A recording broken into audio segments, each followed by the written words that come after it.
Hey everybody, welcome to We've Got Worm, a Daily Planet Films podcast series where we expertly dissect and discuss the hit web serial Worm week by week, arc by arc. My name is Matt Freeman, your host and guy who sells glass vials full of maggots wholesale. Here's my co-host, Scott Daly 14. Scott 14, how are you doing today? Fine.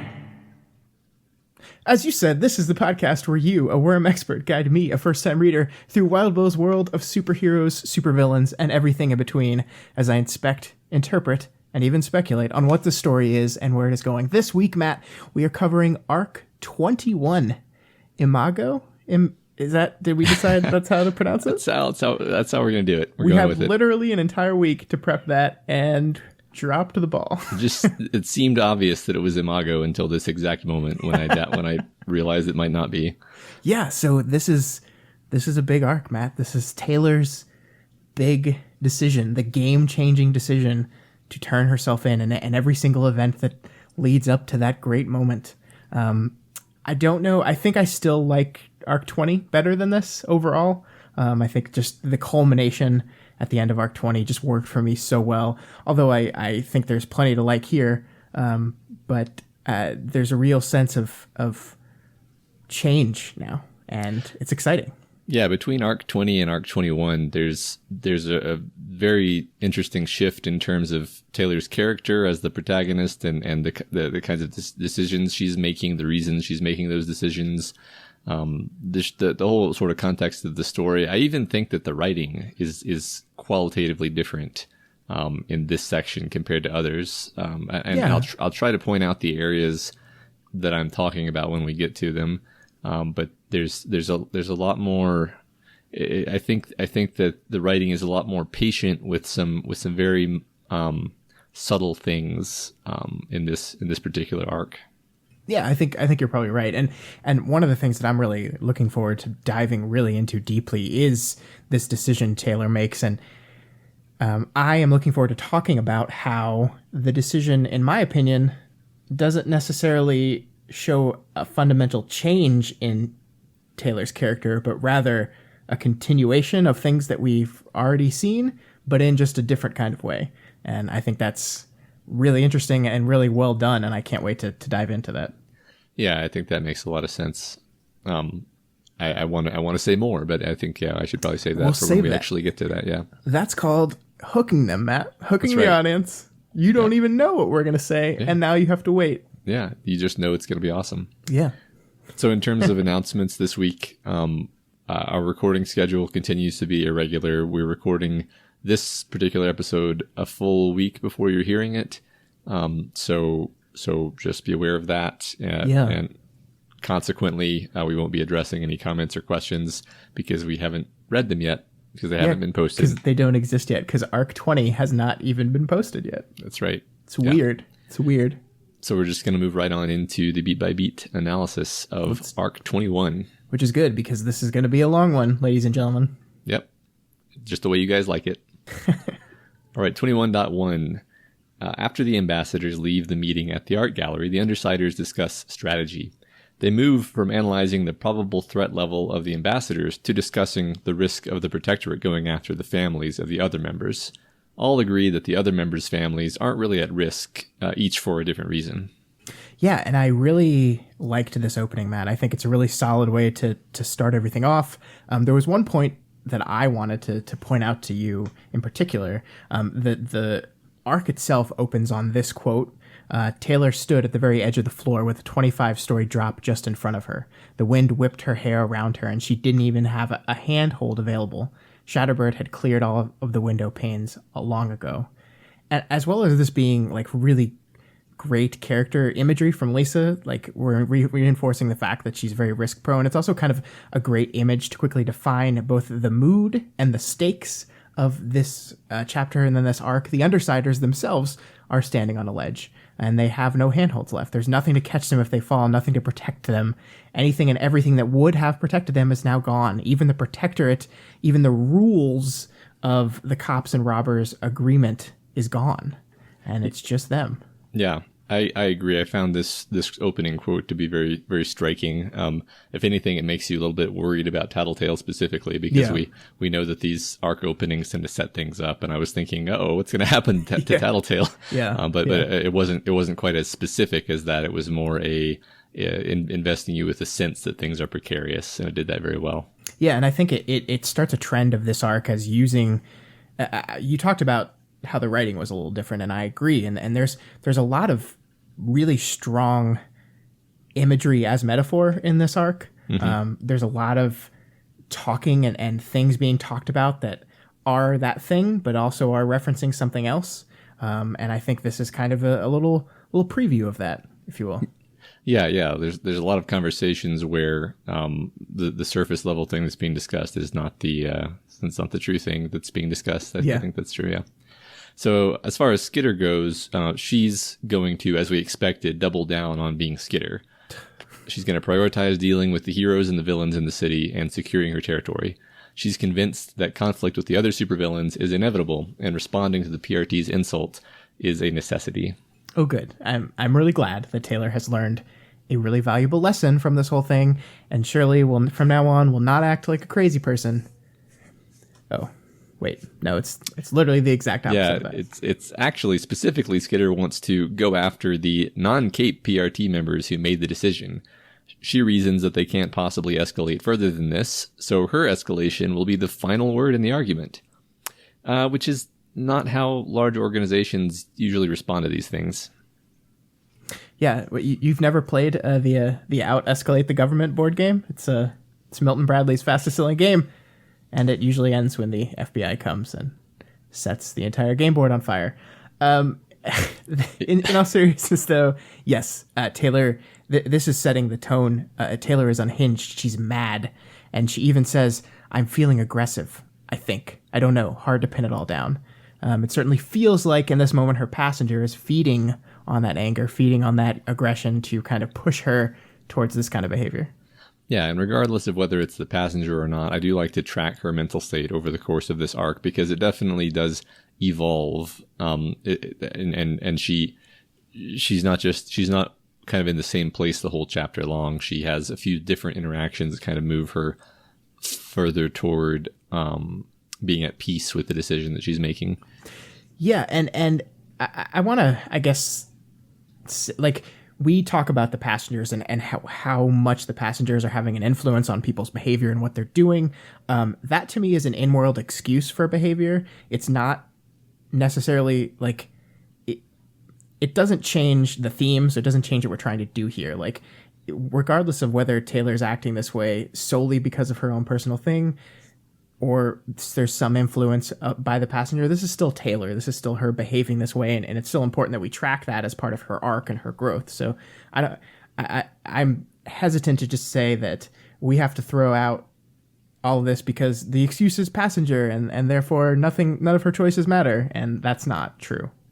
Yeah, I think that that a I don't know, this is probably overstating the case, but I think at least when viewed as a metaphor, the passengers aren't going to make people do things that simple trauma couldn't make a person do. Like, right. That's one, that's how it's kind of constructed in the story, and two, that's how the metaphor is constructed, because it really is a tool for examining trauma and on some level for examining mental illness, I think, and we'll see an example of that later on.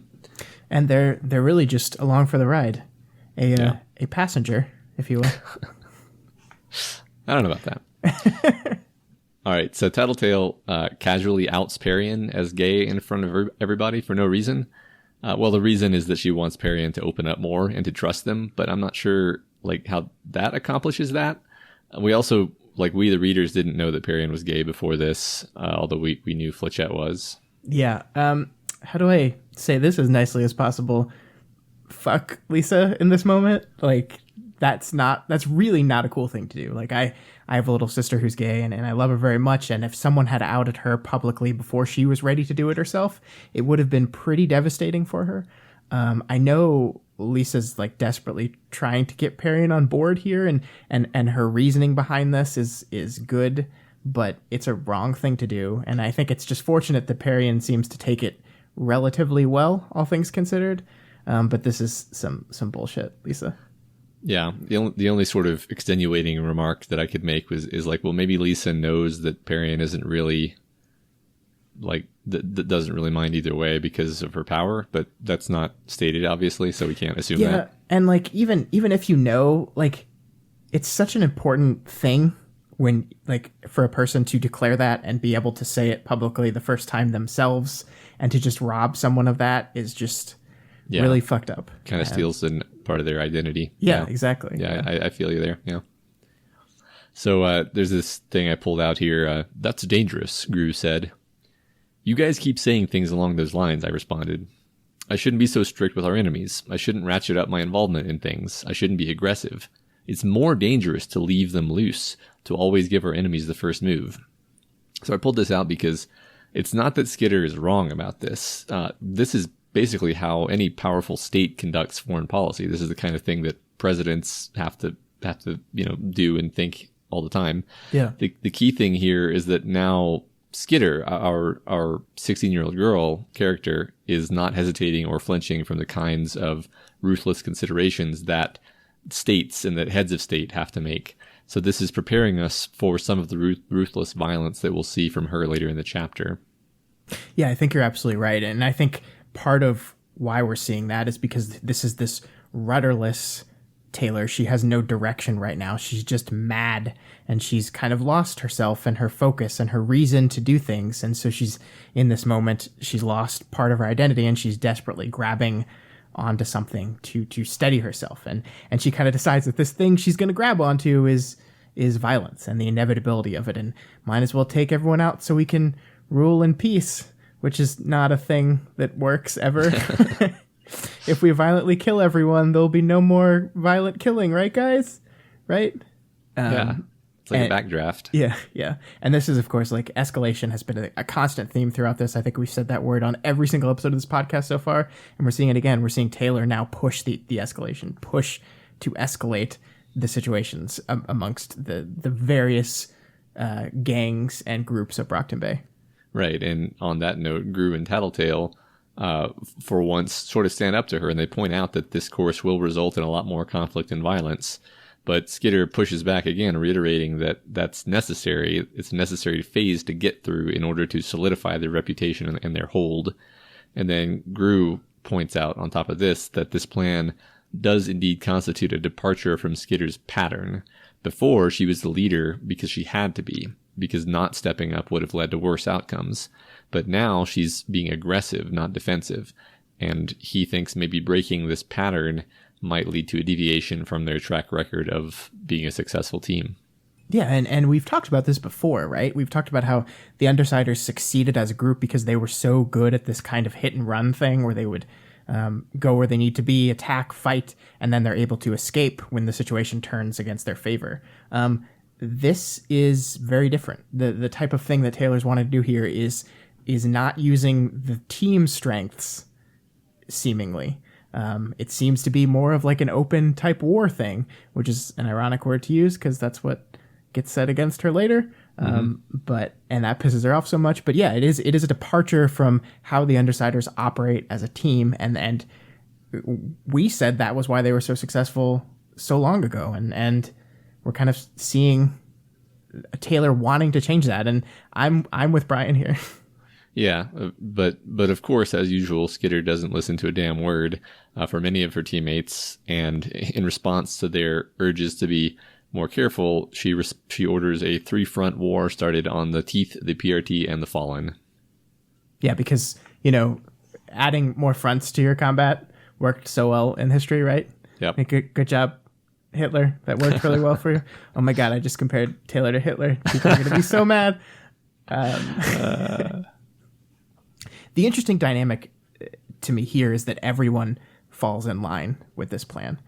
We have talked about the team as Taylor's first grasp of friends in the Cape world. We've talked about them as an escape for Taylor, but I don't think we've ever talked about the Undersiders as enablers for Taylor's behavior before. I think we've implied it, but I don't know if we've come right out and said it before, because here Taylor is acting crazy. She's shifting that focus of the team. She's clearly furious at the world and making stupid, rash decisions because of it. Rachel backs her up because Rachel's her best friend. Alec and Aisha don't really care. Lisa, because of her trauma, is terrified of pushing back too much because she thinks that could cause her to lose Taylor, which is connected to that trauma. And Brian, the one that usually is the rational light on the team, is so traumatized that he's lost all confidence and trust in his own decision-making, so he falls in line too. What Taylor needs right now is people to sit her down and calm her down and talk through things with her. Instead, she gets a team that says, I think this is a bad idea, but you generally seem to know what you're talking about, so okay. Yeah, that's a really interesting point. I think we've come close to accusing Lisa of being an enabler before, but now you're right. They're all sort of doing it, if only just due to their willingness to be passive. Yeah. Even the character like Alec, he's just like, well, it's served us well to listen to Skitter in the past, so whatever. Yep. Yeah. So we smash cut from this conversation to Skitter and Rachel attacking the PRT van, with Skitter undertaking an aerial duel with Dovetail. Oh, you mean my favorite cape forever now? Because Dovetail has miniaturized containment foam sprayers as part of her costume. Hey, Matt. Yeah? Why doesn't everyone have these things? They're probably really hard to make, Scott. I mean, maybe, but probably rely on Tinker Tech that's really hard to upkeep or something. I just feel like everyone should have these things immediately. Not that they work for Dovetail, but that's because she's bad. But if everyone had the... It's because her power's bad, yeah. Yeah. Well, which, Skitter legitimately says, it's like, her power is really sucky, but it's still giving me a little bit of a run for my money. Yeah. Oh, no, never mind. I dealt with it. Anyway, everyone should have these miniaturized containment foam sprayers. Please, I'm on Team Foam. # Team Foam for life. I think when Wildbow rewrites this part, he's probably going to have Dovetail accidentally foam spray her own legs together or something. Just to prove a point. Yeah, right. Totally. So Adamant is defeated by Rachel's pack, and Skitter also remotely deals with Seer and Triumph. Poor Triumph. I'm just imagining, like, oh god, not again. I know. I'm wondering, like, it almost seems like a beat that's too tempting to ignore, but we kind of do. Like, we don't actually see Triumph suffer. He's there and he loses. Yeah, right. He's taken out before he can really become a threat even. Yeah. So, yeah, and speaking of which, we rarely get to see Skitter straight up ambush a target, and it strikes me that she's much stronger when she has time to prepare an attack like this than when she's on defense. The heroes are practically incapacitated from the moment they know an attack is happening. Yeah, and that's a really good point, because we just spent a minute or two talking about how the Undersiders historically have been the defense team or the hit and run team. They are not the offensive threat team, and I think that's because their powers are not really susceptible to that, but that's the Undersiders as a group. Taylor specifically, her powers are super good at that. The fact that she can line everything up and then just attack all at once and control these things all at once and do this stuff all at once and be everywhere all at once is super powerful on offense. So it's almost like her power is encouraging her into this state. Yeah, it is almost like that. So, yeah, Skitter enters the PRT building on foot and accosts Director Tag in his office. His wife is there with him. It's a candid discussion. She tells him that this attack is about a show of force, about embarrassing the PRT, trashing their stuff, roughing them up, and calling in the news crews. She takes off her mask, which is a great touch. "This was as mild as I could go," I said. "I think you know that. I'm not looking to one-up you or perpetuate a feud. I'm doing what I have to, part of the game." "Game? Little girl, this is a war." His voice took on a hard edge. Yeah, Matt, looking to one-up the PRT is literally the point of this thing. Like, that's literally what she's doing. Yeah. Like, she says that really specifically earlier in the chapter. Yeah. It's really interesting because she's consistently all over the place throughout this arc. And it's fascinating to watch because she's a completely believable character, even while like contradicting herself every other sentence because of where her head is at. Yeah. Oh, yeah. I mean, the great thing about Taylor is that you always see the logic behind it because she always has to have that logic before she makes that choice. So you always get to see her rationale, and it makes sense to her. And because you're in her head, it kind of makes sense to you. But if you stare at it for any longer, you kind of be like, wait a minute. That doesn't make any sense. Yeah. I think the cognitive dissonance is more apparent in this arc specifically than it usually is, because she'll contradict herself like paragraph by paragraph. Oh, yeah. Yeah. So Tag thinks that even though the Undersiders are strong now, they won't last years, but the PRT will. Yeah, and we've talked about this long-term nature of the Undersiders and their plan, and how I really never thought that Taylor's plan had a long-term to it. It was just too tenuous, too reliant on the situation as it currently was, and it's just not sustainable. And I kind of agree here that I think they will lose eventually, whereas the PRT or the government, it's really hard to make them lose. It's really hard to make them give up. They might have to retreat and lick their wounds, but they can always come back with more. Whereas the Undersiders, you lose one of them and they lose their effectiveness. Yeah, right. And especially when you're dealing with a guy like Tag, who says stuff like, no, they didn't pick me to head this city's PRT division because I'm a winner, Miss Taylor. They picked me because I'm a scrapper.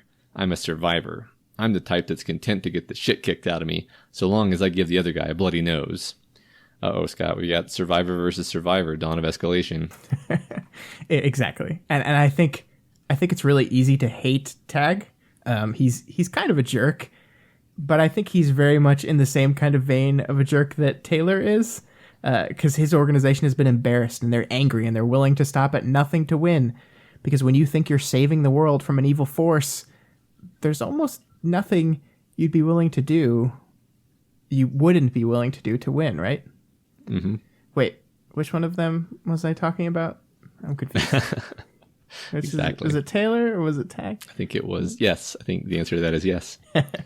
She asks if he feels bad about the idea of hurting a daughter through her father, which is something he threatens. And he says no, because she's a thug, which is a lot like another word that we and that Taylor use a lot. Is it bully? Is that the word, Matt? That is the word that I was imagining, yes. Yeah, and this goes like Taylor's whole philosophy on crime is that the crime is okay, the thuggish nature is okay when it's has a justification. Of course, the only person that can really make that justification is Taylor herself. Yep. So Skitter then menaces Mrs. Tag with her swarm, but then calls it off and attacks Tag with it. And as she leaves all her bugs behind to infest the building. And she thinks, maybe the little demonstration I'd done with Tag's wife hadn't been for him. It could just as easily have been me trying to prove something to myself. Hey, Taylor. No shit. I'm glad you're aware of that. Yeah. Don't worry. She'll probably forget about that immediately. Oh, yeah, of course. And we're finishing this chapter up, and we're about to go into a chapter in which I'm going to slam my head on the desk about 500 times. Yes, because here we see more of that contradiction. 21.2, we open up, the first image we get is Atlas is wearing out. Yeah, and that's such an amazing image. And Tattletale even comments on how great of a metaphor that is. Yeah. That he's tired from carrying Taylor, who herself is attempting to lift up the entire world. Like, part of me almost wished that the text didn't, like, stop to specifically point that metaphor out to us. Like, I don't know. Like, I think there are times when maybe we need to trust that the audience, like, gets it a little bit more. Yeah. Wait. Sorry, go ahead. I feel like it works here because it's actually Lisa pointing out something that Taylor probably did do on purpose, and Taylor's annoyed with it and is like, no, that's not it. Basically. Yeah.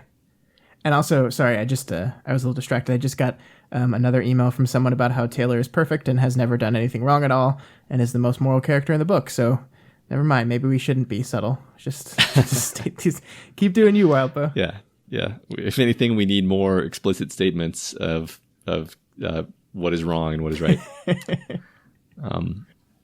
So Taylor responds to Tattletale's attempt to talk to her with, my issues aren't ones that can be fixed with words, I said. Unless you have any insight to offer about Tag a way to make this world suddenly make sense, or a way to make people stop being such assholes, such morons, then I'm not sure I want to hear it. I don't need to change. The world needs to change. The last one was me, not Taylor, but it could just as well have been. It could have been. Yeah. It could have been. This is probably one of the most frustrating conversations to witness. Not in like a writing way or I enjoyed the hell out of this Lisa Taylor fight, quote unquote. Yeah, it is kind of a fight. It's the closest they get to fighting, actually. Yeah. It's just so frustrating because like it's so easy to poke holes in Taylor's logic here. Like it's so easy. So we're gonna do that. Yeah, right. They probably look at you and wonder why you can't fall in line with their perception of the way things should go. Tattletale says. I shook my head. It's not like that. Oh, okay. It's not like that, Scott. What?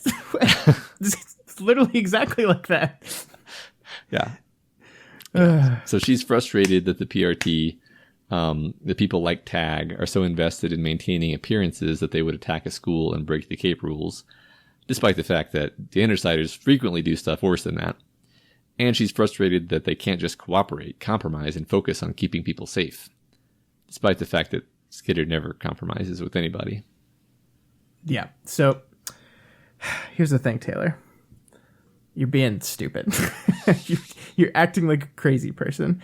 And my favorite part about all this thing is one of the things that Taylor is most mad at the PRT as a whole about is their willingness to let gang operations go unpunished in pre-story Brockton Bay. There's like she talks about that they didn't act on this kind of scale when the ABB was robbing people or assaulting people. And it's like she can't tell the difference between street level crime and someone literally like declaring themselves warlord of the city. Like those are different things. This is not the same thing. Well, not only that, but basically, I think like the street level crime will still be happening on some level via her, like the other teams that she's working with. Yeah, so. Exactly. Because did she not just work out a deal with the Accord that allowed the existence of a certain crimes as long as she approved them, as long as she was okay with them? Didn't she sanction murder as long as she got pre-approval from herself on it? Like as long as they came to her first? Like isn't that the fucking exact same thing that just happened?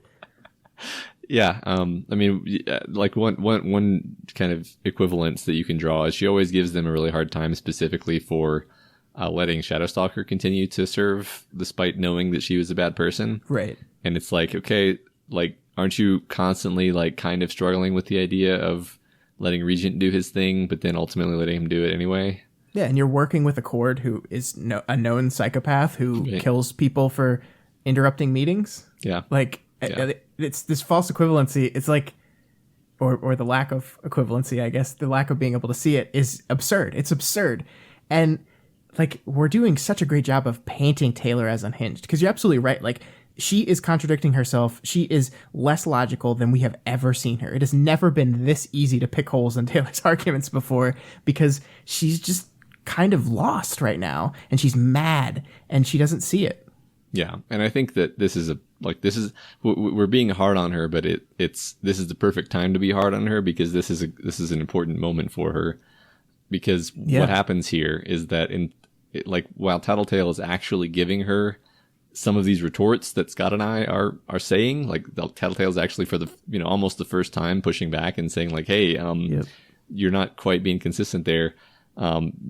Taylor responds to this by leaving rudely, like mid conversation, and borrowing one of Rachel's dogs, which of course Rachel is happy to give her, proving that Taylor prefers people trusting her sight unseen and giving her things, rather than being called out on her bullshit.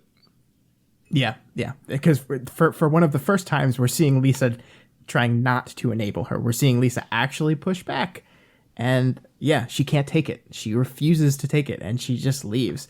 And you kind of feel bad for Lisa in this moment, right? Because this is like Lisa's worst fear, that she loses a person because she can't help them.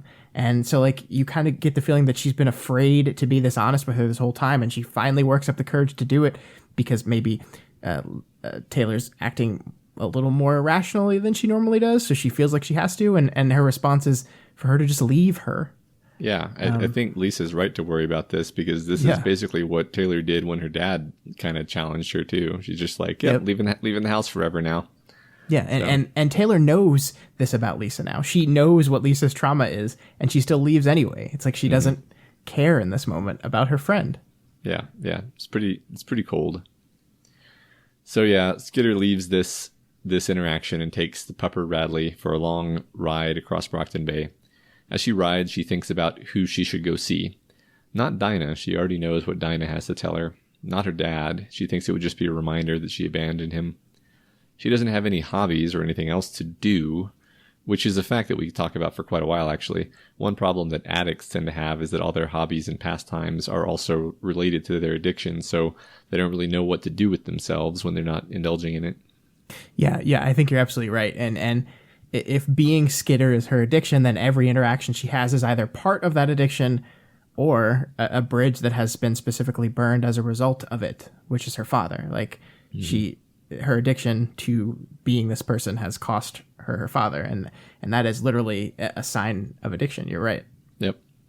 She does want to see Brian, but she doesn't really want to talk to him about any of this stuff. She just wants to. She just wants to bang. Yep. Just wants to bang. Yeah, I think you're right. Somehow. What she does want to do, what she itches to do actually, is to go fight the Teeth or the Fallen, but she isn't like physically up to it right now.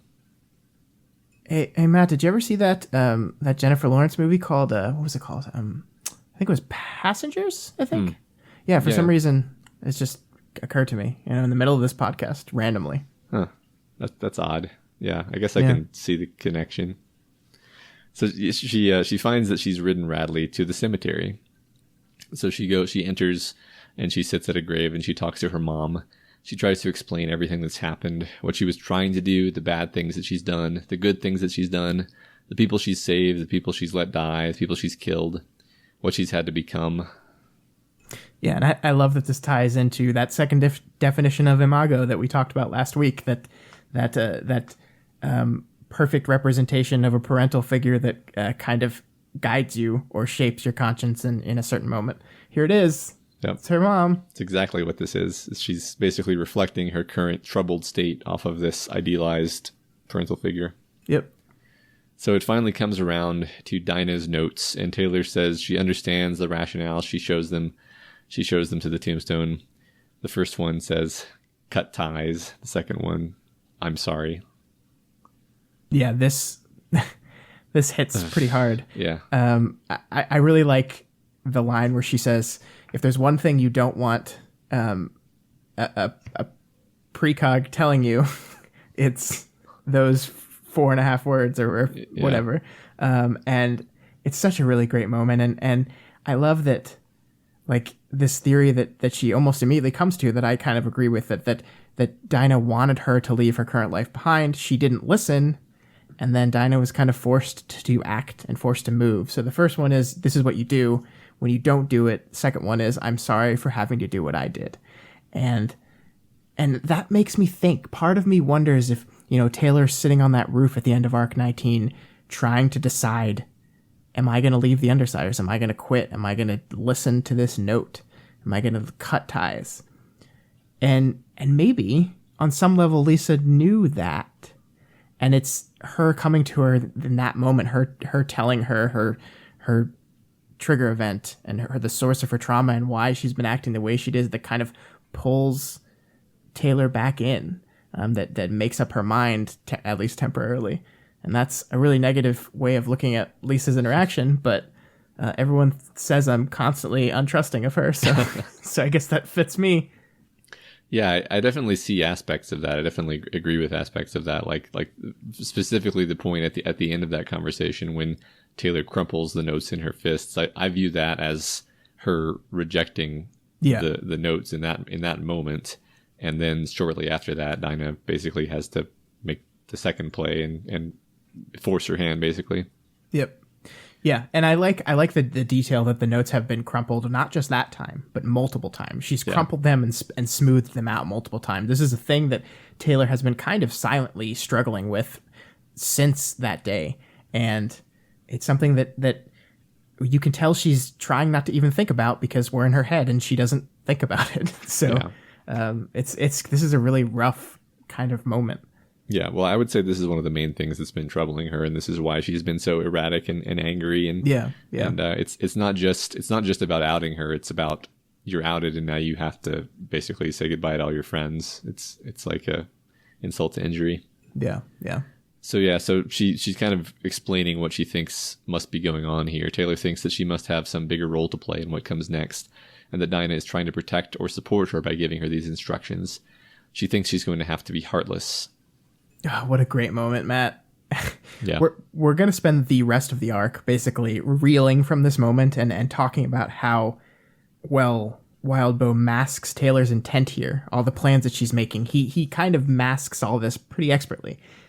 But here in this moment, we have Taylor sitting at this grave of her mother, confessing her sins, saying how lost she is, saying how bad everything she did was, and how all those bad things were in the service of making up for that last bad thing she does, and how horrible of a cycle that is. It's this seemingly moment of realization, and then she says, I have to be heartless. And you're like, what? And you're like, oh my God, she's doubling down. She's going to go crazy and just fucking murder everyone. And you're like, no, Taylor, that's not the right lesson from this. What are you doing? And it's perfect. Like it's such a shocking moment, and it's a shocking moment in an arc that's already filled with shocking moments. So it just sets the tone for the rest of this thing. Yeah, I think people who are rereading especially may not appreciate like the fact that at this particular moment you really are concerned that she's just completely going off the deep end, and that she may be about to go on a killing spree because and she does do some pretty violent stuff pretty quick here. Yeah, because the reveal is that being heartless is being heartless to her friends, to the people she cares about. But, your first grasp of that is, I don't think that's the first thing you're going to think of. I think the first thing you're going to think of is that the things that she was, the conscience that she had that was holding her back from just being this ruthless force of artery ripping open Taylor, it's seemingly saying that she's like, okay, that's what I have to do. Yeah. And you're just like, shit. Right. Yeah. I guess I have to be a monster, but yeah, you're right. I mean, it's a great misdirect, and it works in the moment. And it works when kind of the other shoe drops later on. So I love it too. Yeah. So the groundskeeper stops by and gently offers her some tea and then brings her some paper to write on. She writes 12 pages front and back, a letter to her dad. I really like the moment with the groundskeeper, Matt. I really do. There's a simpleness, a humanness to their interaction that I just adore. Because Taylor is, it's nighttime. The cemetery is closed. Taylor has broken into the cemetery. She probably shouldn't be there, but she's not there to cause trouble. And this kind old groundskeeper lets her be. He doesn't bother her. Not only that, he assists her. He offers her tea and the paper for the note. I think there's something to this, Matt. This is Taylor not on the offensive. This is Taylor not escalating. She's just visiting. And in this case, the authority figure of the cemetery is the groundskeeper, and he leaves her alone. He's kind to her.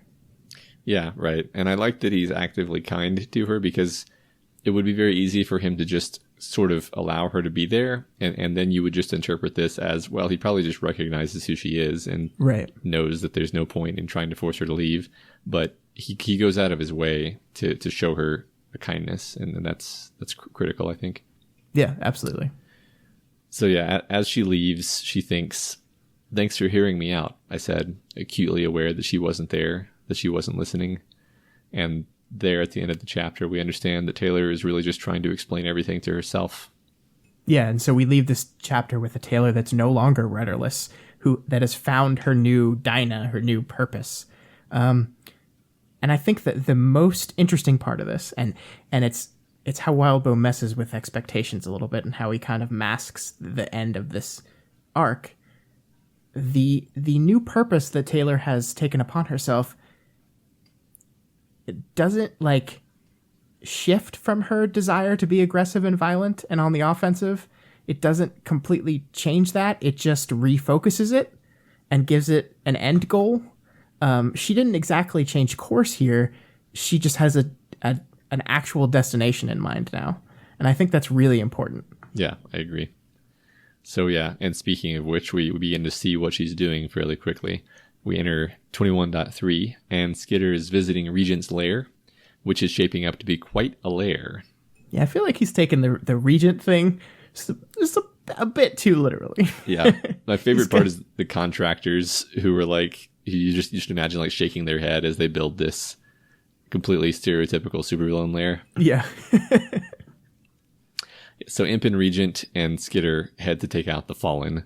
Skitter tries to impart some Sun Tzu battlefield wisdom on the couple of little rascals. Yeah, and we've joked about Taylor being the mom of the group for a while now. I think Imp and Regent have specifically joked about that too, but this is it at its most literal.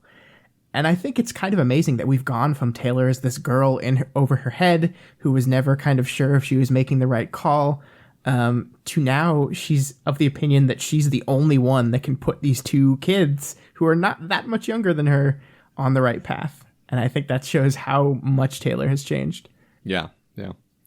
So for a change, Skitter wants to see Regent grow in power. She contemplates what a strong grown-up Alec in the fullness of his power would be like, with a crowd of strong capes in his thrall. She asks him if he really wants to follow in his dad's footsteps. And I think here his reaction is very interesting and surprising. He says, "You're a little bit of an asshole, aren't you?" And this is where it starts to become clear what she's after with him. She thinks he should use his power to take people over and then let them go with the understanding that they can never come back, rather than build an army like Heartbreaker did.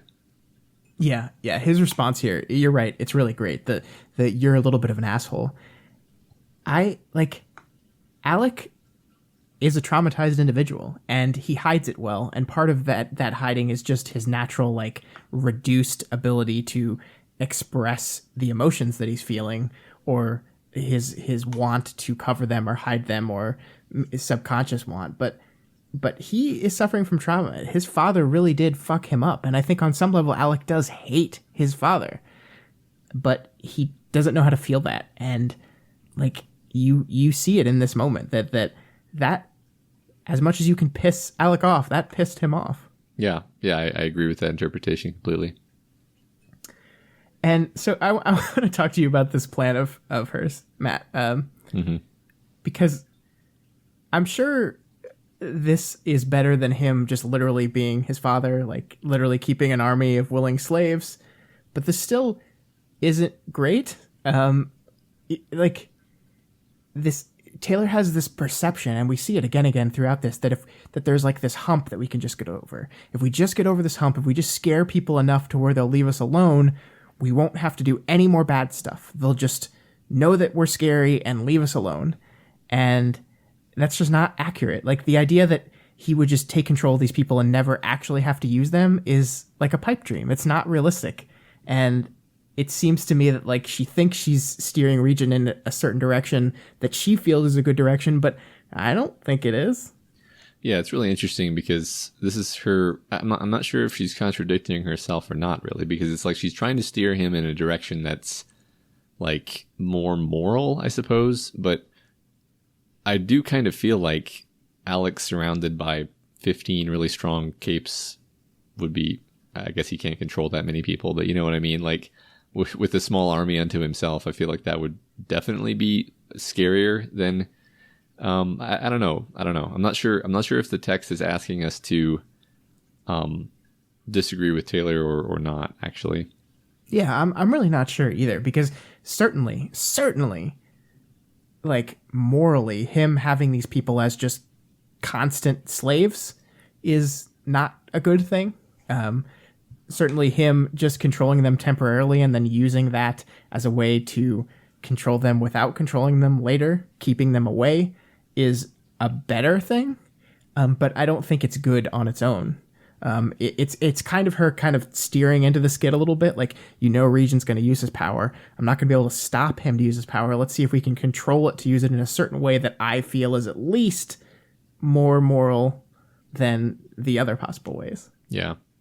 And I mean, I think she gets her point across with that comment about Heartbreaker, though, because you kind of see it affect him. Yeah. Oh, yeah. Yeah. Yeah. And then so after kind of considering Alec in this way, she then entertains the idea of an older and more experienced imp, an assassin, maybe a ruthless and terrifying killer, especially if Tattletale erases all records of her existence, which is hilarious. Taylor's like the worst fucking mother ever. We just want the best for you, Aisha.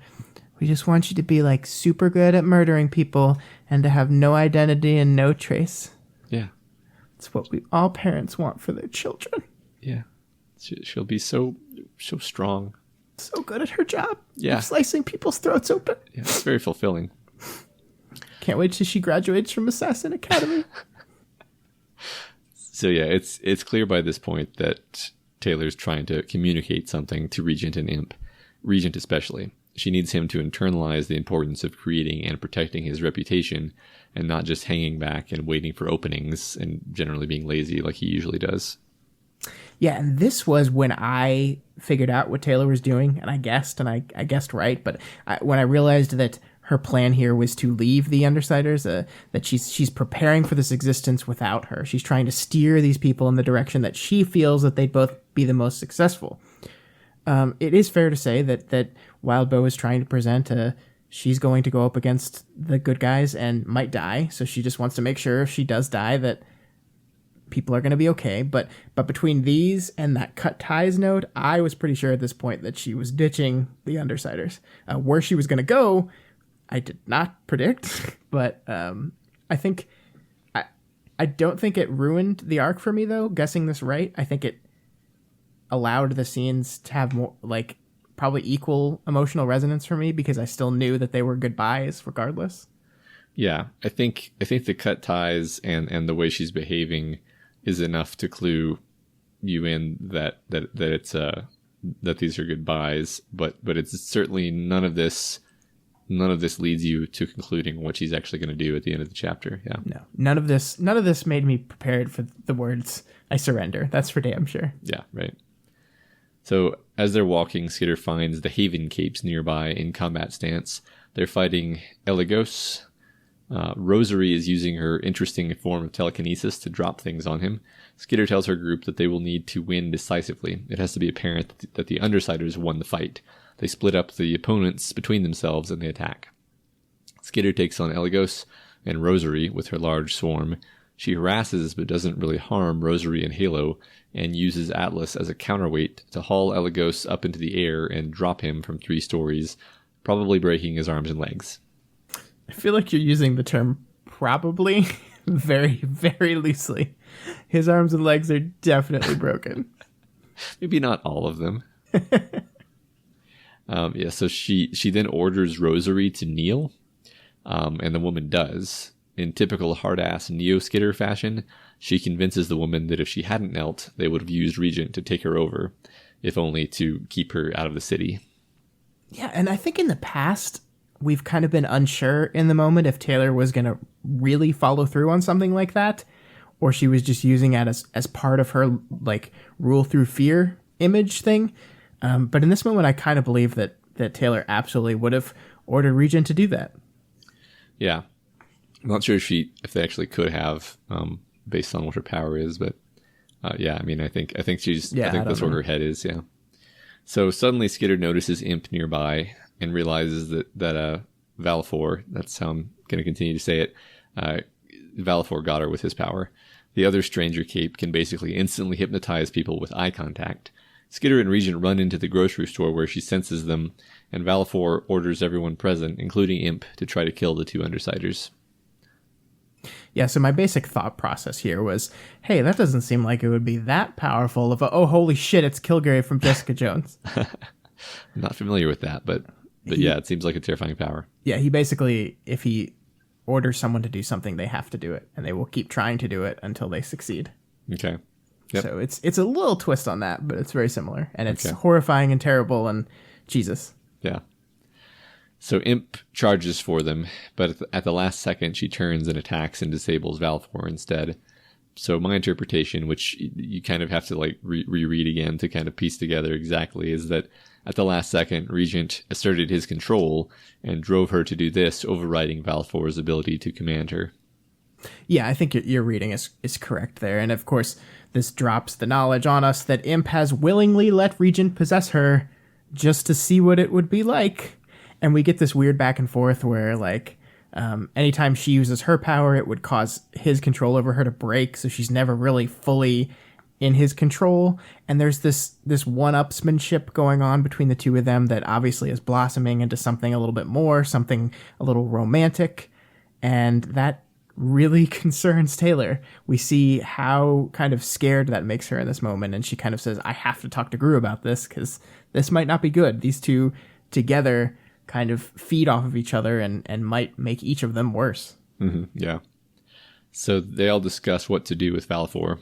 Skitter almost seems to want to capture him so that Regent can take him over, but Regent figures it's too much of a hassle with Valfor's power being what it is. So Skitter says, okay, fine, then we'll strip him of his power. And she creepily takes out a vial, and at this point, I'm sure we're all horrified of what that could be. Yeah, this next part is probably one of the most shocking things I've seen in the book so far. I mean, I think there's been really gruesome and disgusting things we've seen, but this coming from Taylor especially, and how casual she is about it is really disturbing. Mm-hmm. Totally. And what's more is, like, we see that Taylor's testing Regent in this moment, that she's trying to see what he's going to do. We talked about how he could be his father or it could be someone else, and she seems to think that this option is like the preferred one, that because she says, like, because you were talking about how Regent take control of him, and she seems to think that would be preferred, and now because you said no, I have to do this terrible eye thing. But remember when the idea of using Regent's power, like, terrified her beyond belief? Like, she was so pissed off when she found out that they used his power without telling her. Yeah. Like, yeah, it's like that wasn't that long ago. Right. Yeah, and it's a fascinating little look into her mind right here. The things she's willing to consider. It's like we have the bad option, then we have the worse option. Which one do you want to go with, Regent?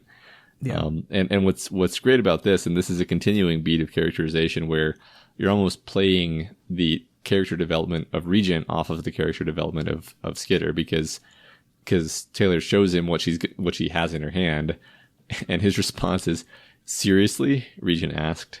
Seriously. If you're up for it, Regent trailed off. So, Taylor is the one who thinks of Regent as like a scary and unpredictable, psychopath, basically. And Regent is completely creeped out by her here.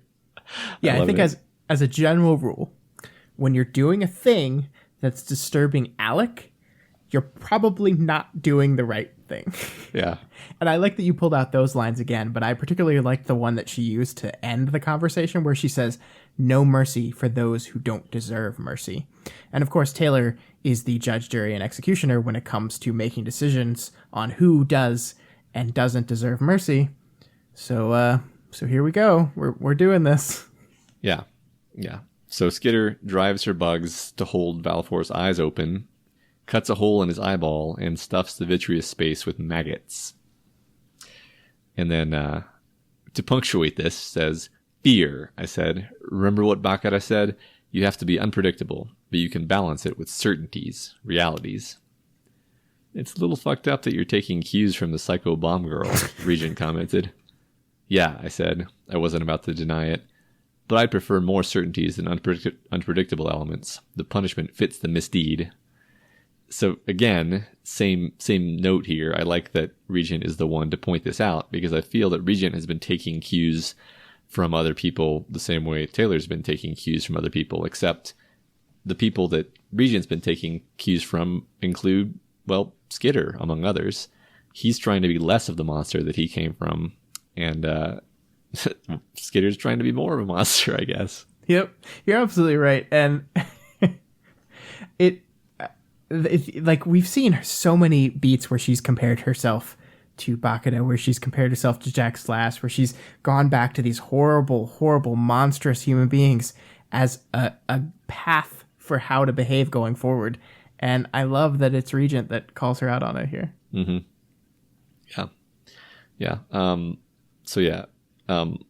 A few things here in general. This is the second person who Skitter has blinded. The first person, she felt like it was a big enough deal that she did that she had to keep mentioning it several times in her litany of bad things that she's done. And now she's done it again on purpose. And this time she's not doing it to a regenerator who she knows is going to be fine eventually. She's not even certain that the damage is going to be repairable. Yeah. So this is why I love this section, Matt. And it's another reason why I love this book, because last chapter we had that moment where in any other story, Taylor would have realized the error in her ways and started to reform, and there would be this fundamental character change. And after all that imago of her mother, who seemingly was there to represent Taylor's conscience. But Worm isn't another book. And instead of reforming here, Taylor's imago has just given her aggressiveness and focus to that aggressiveness. And it's true that at the end of this arc, we're going to see that game-changing shift in Taylor. But at this moment, we're showing how much she hasn't changed. We're seeing, that she's doubling down. And you're absolutely right that this is an escalation from that previous eye gouge. Like, the reason she did it to Lung was because it was the only way that she could ensure that he was taken care of here.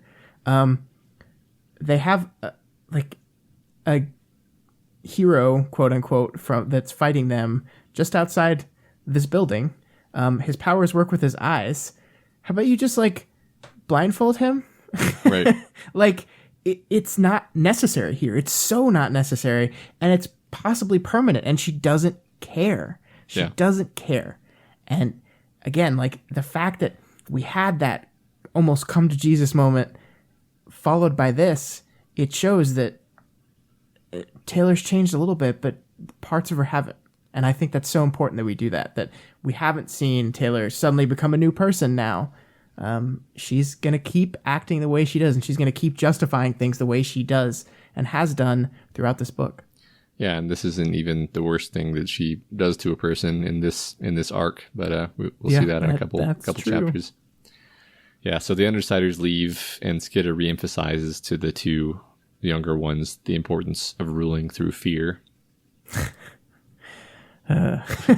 Which I think makes a funny contrast, because 21.4 opens up with her wearing a nice pretty dress and a sun hat and walking around in public looking like she's shopping. So I don't know if that's intentional or not, but it's a funny juxtaposition where she's being as terrifying as possible and then she's walking around looking like a tourist. Yeah. In the next scene. Were you able to process this in your head at all? Was your mind's eye able to see Taylor in sundress and a sun hat? Because I literally could not. I couldn't make that image work. Yeah, I agree that it was difficult to do so. It's also, so I like to imagine, she has bugs all throughout her hair, in her bags, under her clothes. And I like to imagine that she thinks that no one notices this, but everyone actually does. I'm pretty sure that's not actually true, but I just like to imagine that she's walking through town and there's just roaches crawling all over her shoulders and everyone sees it and she doesn't notice. Yeah, that would be amazing. Also gross, really gross. So as she walks, she reflects on how prominence is making her a bit paranoid, because even a minor gust of wind could be the precursor to a parahuman attack. Oh boy. At her destination, she finds Gru and Citrine waiting. She finds that she's not jealous that the two were alone together, and that bothers her. Nothing that a quick bang session won't fix. Right, Matt? Matt? And we learned that Tattletale is out of commission now with a power overuse migraine. So they go upstairs and view the tower containing the portal, prompting Skitter to muse about its role in the city. Yeah, and I want to talk about the portal and the symbolic nature of it and how it works into the story, but I want to save that for later. So right now, I just want to say that we're seeing a lot of Skitter future thinking, and at this point, we're not positive about what we're supposed to be making of this, and it's kind of unsettling that she's so concerned about the future all of a sudden. Yeah. and this moment where it's mentioned that Tattletale has this is the first time that she's really been like laid low by overusing her power, and we've seen her use her power quite a lot. So I like this because Wildbow is constantly weaving this tapestry where he's very subtly letting us know what's going on with all of the other characters and all of their developments, even though that character may not be in the scene. So we're just getting this tiny note here, like, okay, last time we saw Tattletale, she was okay. She was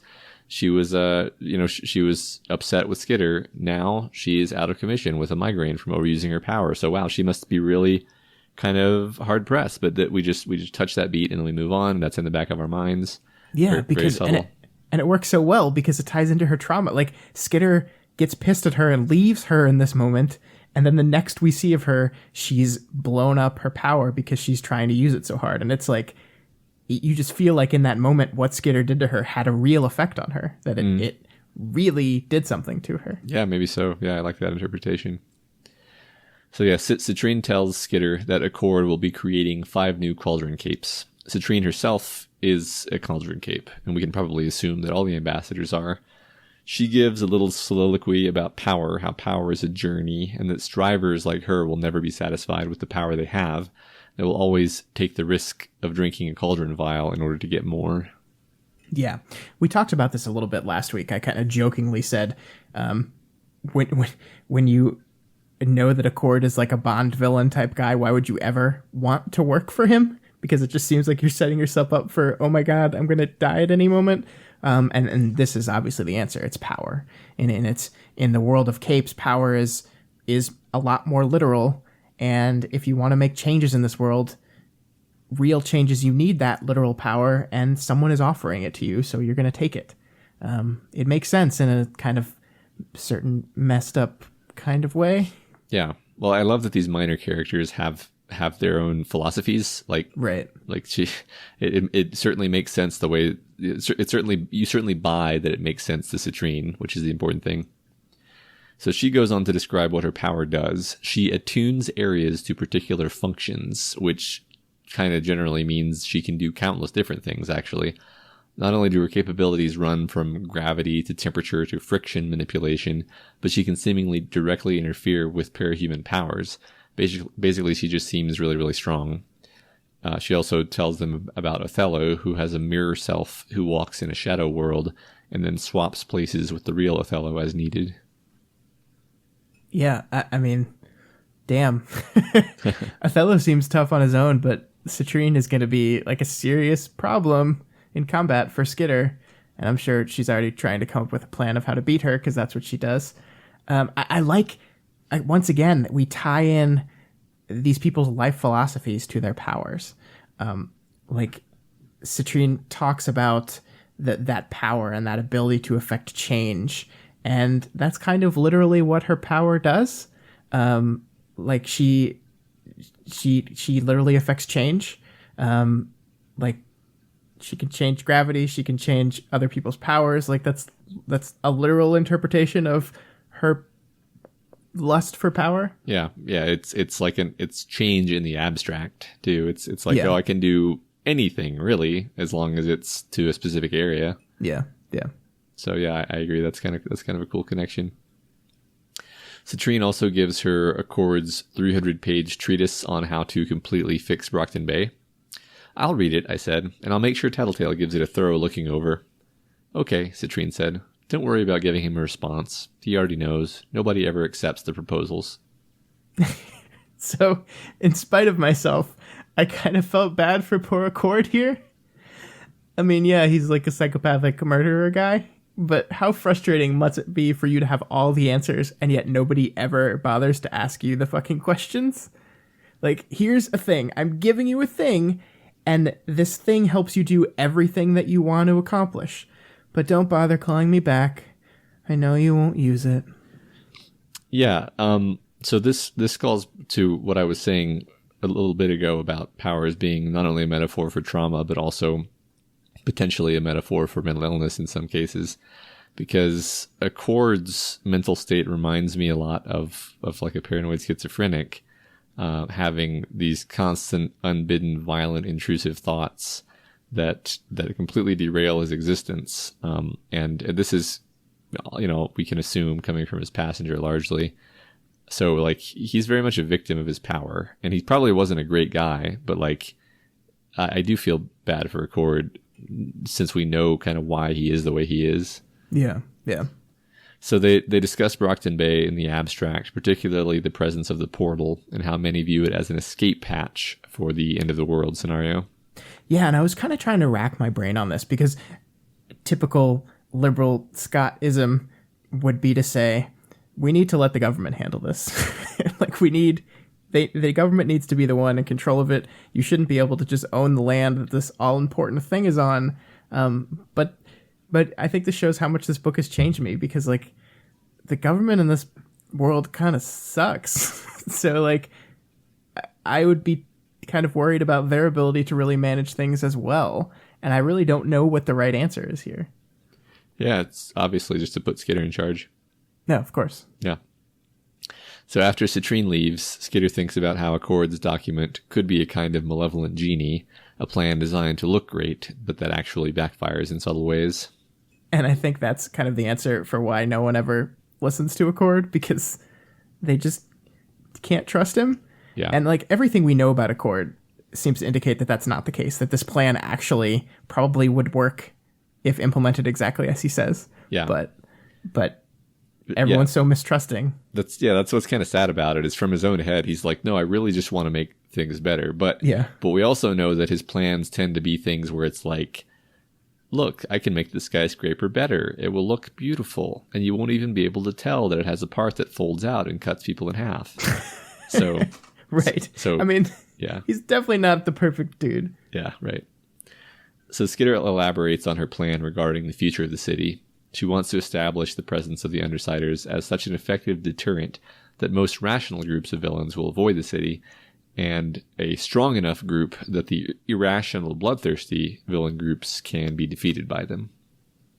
And this is like threading the world's fucking tiniest needle, and it's almost a contradiction of terms, right? Because she says, like, we want to be powerful enough to where we scare rational people, but not too powerful to where the crazy ones are like interested in coming. Like, cause, oh, look, here's a challenge. And it's like, how can you do that? Yeah. And like, it really is a noble effort that this dream that Taylor has of this time where the Undersiders will just be allowed to rule in peace. There's going to be no threats coming. The crazy ones aren't interested in Brockton Bay. The rational ones are scared of it. The government just seemingly just gives up and lets them do it. But yeah, that's just like we said before, that's a pipe dream. That's not something that's actually achievable. Yeah, I mean, it does seem like quite a stretch. Like if I were to go back in time to Scott, who had just finished like the bank heist chapter, and been like, okay, so Scott, let's assume that the Undersiders suddenly take control of the city. How do you think they're going to be able to hold it? Oh, by the way, Skitter leaves the team and isn't actually with them now. Yeah. No. Yeah. I mean, you've learned more about them since then. I mean, and there've been some subtle things. There've been some not so subtle things, like Gru has a different power now, but they haven't, and they've gained a member. Yes, they've gained one member, but like they haven't leveled up so much that you would be like, oh yeah, I can totally see them literally running the whole city forever. Yeah, well, the only person whose power is really conducive to running the city is Taylor, and to a lesser extent Lisa. Yeah, in a different role, right? Yeah, right. Yeah, the rest of them, no, not really. Yeah. So this segues into Skitter asking Brian if he'd be up to leading the Undersiders if something happens to her. He says no. She presses a bit, raises the idea of therapy, and he says he'd be willing to try therapy. Yeah, I have so many things to say regarding Skitter's departure from the Undersiders. I think we're going to save that toward the end of her section, but Brian is not in the place to do that. And the fact that she can't see that, the fact that she's like dreaming that he'll just take over and everything will be fine, is a little bit ridiculous and a little bit selfish. And this is terrible, terrible timing, Taylor. Yeah, I agree. She also broaches the subject of Regent controlling Imp and the two of them, in some sense, being together. And Brian does not take that well. Yeah. Although it could be worse, I guess.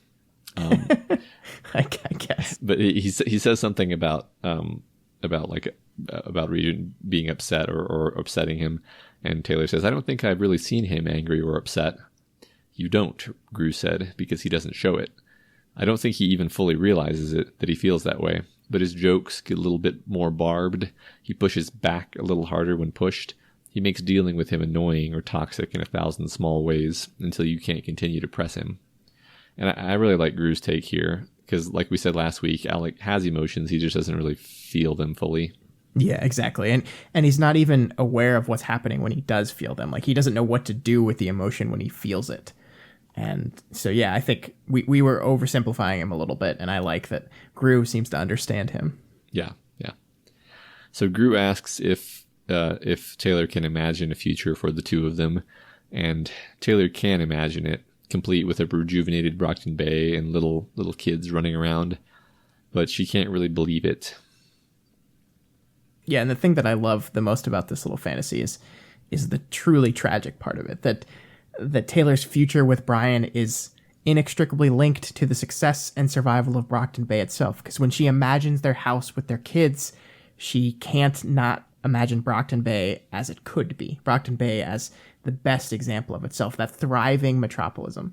And it's kind of a microcosm for their entire relationship, Matt, because Brockton Bay will never be that version she has in her head. Never. As much as she tries, as much as she fights, as much as she rips people's eyes out. The world that exists here is just not able to be like that.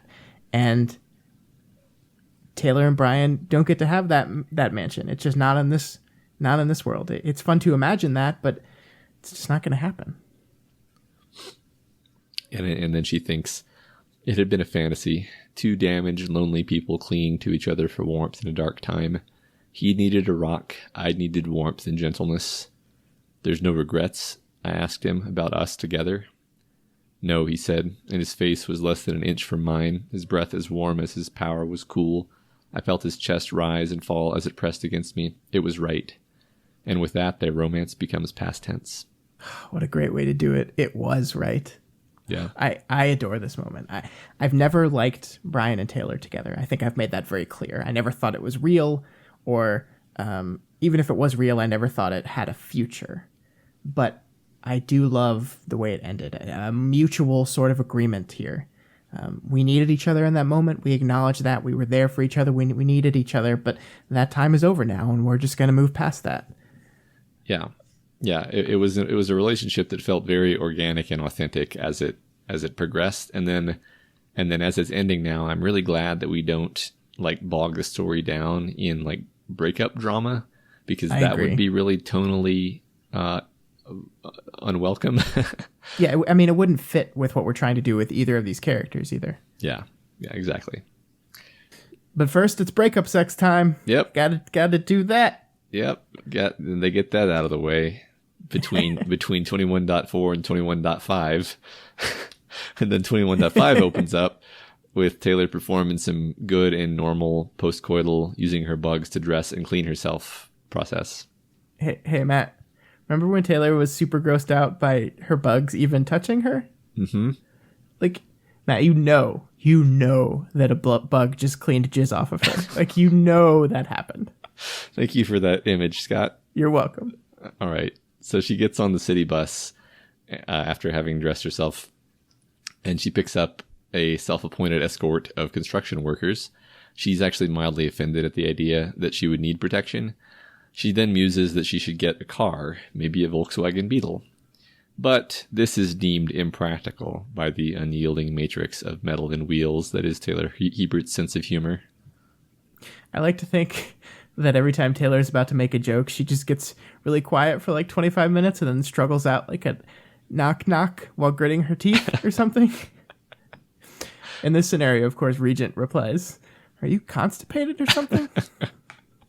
Yeah, I want to go through the whole book and count the number of times that like the text says like Taylor, but like I laughed in response, or I laughed, or just Yeah. that anytime anyone catches her laughing.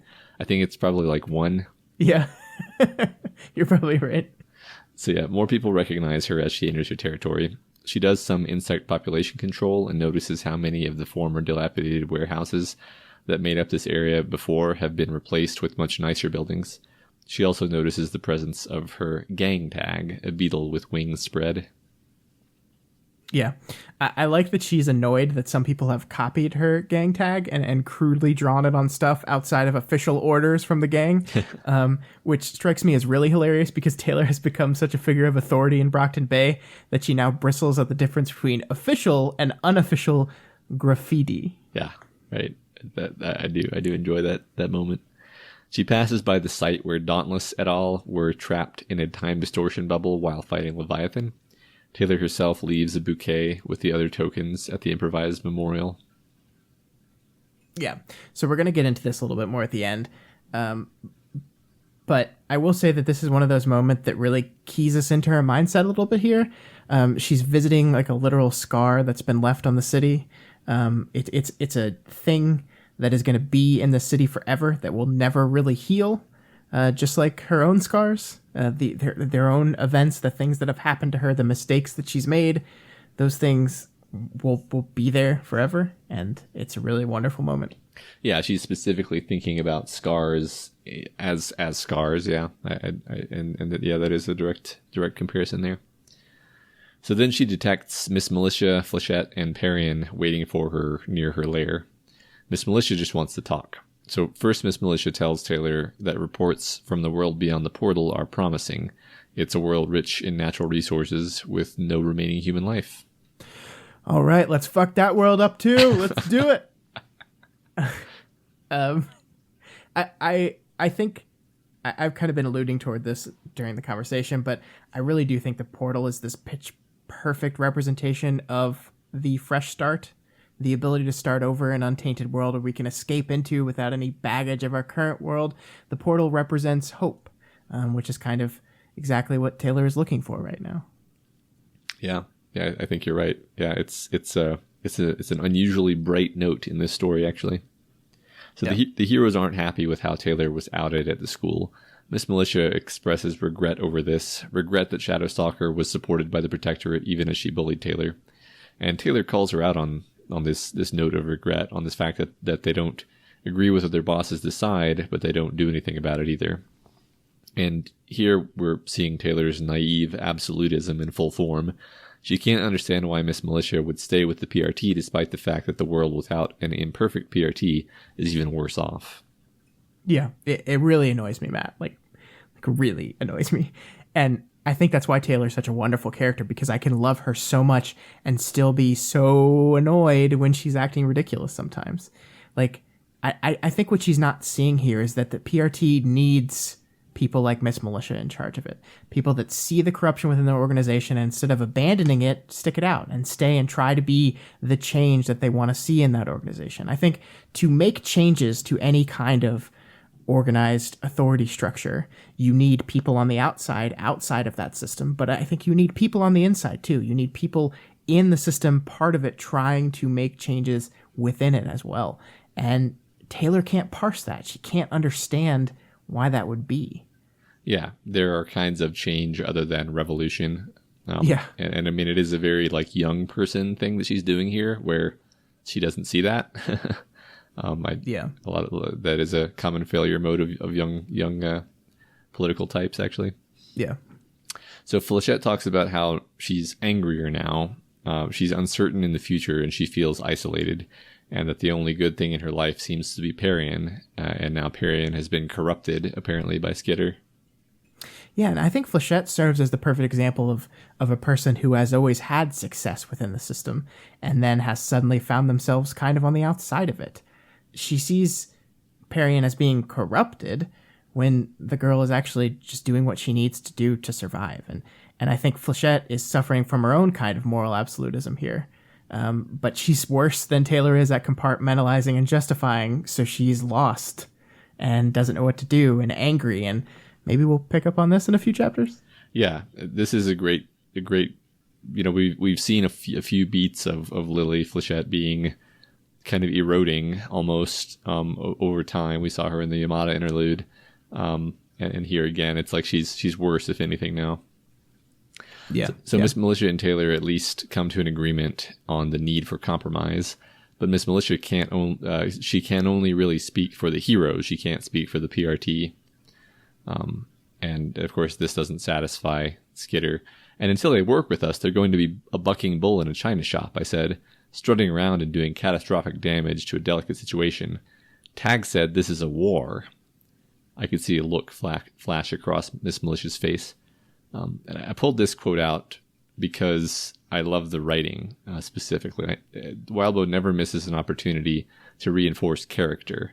We aren't told about the look. We aren't told like a specific kind of look. We're not told, oh, it's the kind of look you get when you briefly remember being used as a human minesweeper as a child. It's just a look, and we fill in what it's supposed to be. Yeah, I'm curious what your interpretation was of it. Yeah, I mean, not necessarily that thing that I just said, but something along the lines of like what's happening in Miss Militia's mind is that she's thinking like, I don't. First of all, Tag doesn't understand what a war is, and I do. And I don't want anything like a war in my city, and I don't want a leader who wants this to be a war. And as that crosses her face, it's just a moment of maybe fear, maybe anger. Who knows exactly how that manifests on a person's face? Yeah, I think you're right. Miss Militia has seen the consequences of real war, of what war actually really does to everything and everyone that it touches. And yeah, she doesn't want to fuck with that. Yeah, right. So Skitter suggests that the Protectorate capes can employ passive resistance, avoid going after the Undersiders, give them space to take care of the other villains. Miss Militia and Flechette agree to go along with this as long as Skitter's current violent rampage doesn't last too much longer. All right. Two sides working together for the greater good, as long as Skitter doesn't keep ripping out eyeballs. Yeah. Shit, she's going to rip out more eyeballs, isn't she? Yeah. I mean, the thing she does next is worse than ripping out eyeballs, so I'm not sure if she's really sticking to this deal that she agreed with Miss Militia here, but yeah, we'll see. So yeah, on this note, the heroes depart. The chapter ends with Skitter thinking that Parian has inadvertently accelerated her Skitter's plans by arranging this meeting, and she hates her a little bit for it. Yeah, and I think it's like easy to read a lot into this beat. Like she goes straight to hate, but I really think all we're trying to do here is reinforce the decision that the decision that Taylor has made is one that she really, really doesn't want to have to do, and she's trying to put it off as much as possible. And so she's just kind of irrationally angry here. I don't want to read too much into it. Yeah, right. I mean, it's yet again, it's making us a little bit worried about what's going to happen, I think. Yeah. One of the main things. So 21.6, and we're back to a combat chapter. Once again, this arc is unusual because it actually kind of alternates in an unusual way. So the combined forces of the Undersiders and the newly filled out ranks of the Ambassadors lurk in the downpour near the headquarters of the Teeth. Tattletale's not present. She's recovering from overusing her power. But Gru is here, and things seem fine between him and Taylor, despite the fact that they're basically broken up now. Yeah, well, they got that good sexy time, so they're just moved past it. Riding that high. So the new ambassadors are Jacklight, Ligeia, Lizardtail, and Codex. The fifth vial didn't work out. Lizardtail seems to be able to project like a healing aura around himself. Oh, that's pretty cool. Scott, the LinaLeez are also here, and they're acting as scouts. Congratulations. Woo! So is Tattletale's main mercenary corps, plus 2 of Regent's thralls, probably, and some of Rachel's henchmen. Skitter scouts the Teeth with her power, and I just like this moment. The other channel was either a cartoon or a news broadcast, judging by the words I was able to hear. Thought that was funny. Yeah, those are 2 very different sounding things. I think it is like a joke about the fact that when you just get down to the words that are used, the media broadcasts tend to use very simple language, actually. Yeah, a little media dig there. Yeah. Nice. Yeah, I like it. So everybody waits patiently as Skitter gathers the information in preparation for attack, except Regent, of course, who runs his mouth constantly. Finally, the teeth all move into one room, and Skitter swarms them. No, Hemorrhagia shouted, trying to cover her chili with a lid. No, fuck you, no! So yeah, Hemorrhagia, like her immediately, she really has her priorities straight. Matt, chili is fucking delicious. Yeah. You don't fuck with a person's chili. As far as I'm concerned, interrupting this chili dinner is the worst thing Taylor has ever done by far. It's monstrous. Right. I mean, this is the thing that we were all thinking about when we were saying that she does something much worse later in the chapter, right? Absolutely. Yeah, obviously. It's chili. So the teeth stumble outside, and we immediately get a sense of how formidable Butcher is. She doesn't even seem to notice bug stings and capsaicin. And overall, from a writing point of view, I'm impressed at how scary Butcher seems, despite having relatively little build-up as an adversary. Yeah, I agree. And I think she's used the perfect amount. I think too much would, like, if we had her as like a long-term villain, I think it would have gotten old. But just, a couple arcs, we see her introduced, we build up her power, and then we fight her, I think was the perfect amount of time for this character. Yeah, I agree. So the fight begins with Spree launching a tide of duplicates at the Undress ambassadors. That's crazy power. Yeah. But it is funny because they like become dumber as they age. So it's just like a tide of really, really dumb attackers. Codex attacks the wave of clones with her brain damage power, which is kind of scary. And Jacklight's orbs of light twist space around them. And Legaia is shown to be a water generator and a water manipulator. So then Butcher attacks all out using her exploding teleportation, super strength, danger sense, durability, and a bunch of other stuff that we haven't even seen yet. And still, the ambassadors have to be careful not to accidentally kill her because they don't want one of their number to become Butcher 15.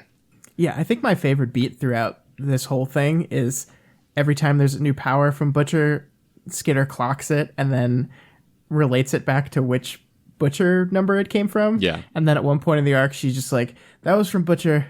Screw it. Yeah. It's like you said, like this is a really delightful device for exactly the length of time that we get to see it. And any more probably would have been too much. So while this is all happening, our two strangers, Othello and Imp, are harassing the rear line of the teeth, the molars. I'm really mad at myself for laughing at that the first time I read it, Matt. Like, I'm really mad at myself. You're welcome. It's a bad joke, Matt. No, I love it. It's great. So Butcher gets closer, and we see her using a power that induces pain at range, and then a different power that induces Berserker Rage at a closer range in her foes, which causes some of them to attack pell-mell. Yeah, and that was the point in the live tweet where I was like, oh my god, her passenger's taking total control of her. And then I read literally the next sentence and was like, this is what happens when I live tweet. I look like an idiot. Yeah. Well, I don't know. Sometimes that misdirection is intentional. And then she also inflicts injuries that like fester and get worse with time rapidly. Yeah. So she then goes after the ambassadors, gunning for Codex specifically. She pulls out her giant compound bow using Quarrel's power. And Quarrel, I believe, is the person whose body this actually is. Also, Quarrel. Nice double meaning name. Wild Bow loves those double meanings. Yep. Yeah, I don't have too much to say. Like, as you notice, I haven't been saying as much about, because this action scene was fine. There's nothing too special to me as far as I'm concerned, but I don't have any complaints really. It was good. Yeah, I mean, it's effectively done. I like it as like a fight between two large groups of capes. I like Butcher. She feels really scary here. She actually, and then like amping up the scariness, she actually kills Codex. She shoots Codex, and her space warping shooting power ensures that the arrow hit the target. So we lose a person. It's not a person we really cared about, but it's emphasizing the lethality of the situation. So she then chases Skitter and Rachel, who flee on the dogs. Skitter successfully trips her up with a silk net, and one of the dogs picks her up and carries her towards some unknown destination. And finally, we begin to figure out what the plan is. Okay, you added the begin because you said finally we figure out what the plan is, and I was like, wait, what? We had figured it out because I definitely had not figured out what's going on at this point. I was like, what is happening?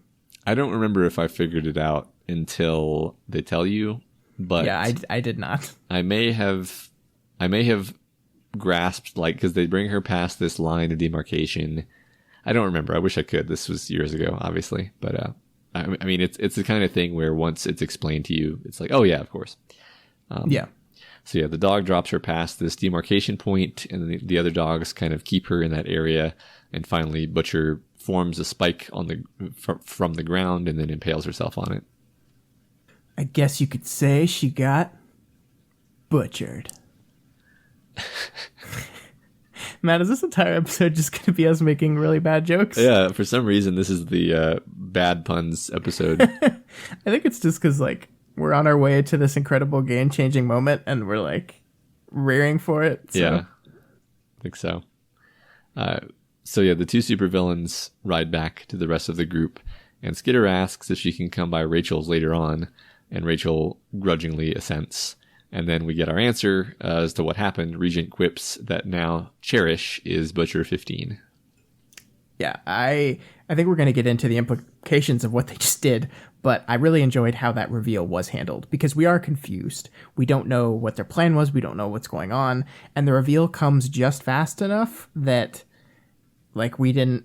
Like, sometimes when I get confused while I'm reading stuff, I stop in the middle of it and then go back and reread just to make sure I didn't miss anything. And the reveal comes fast enough where I didn't do that. I didn't feel the need to do that.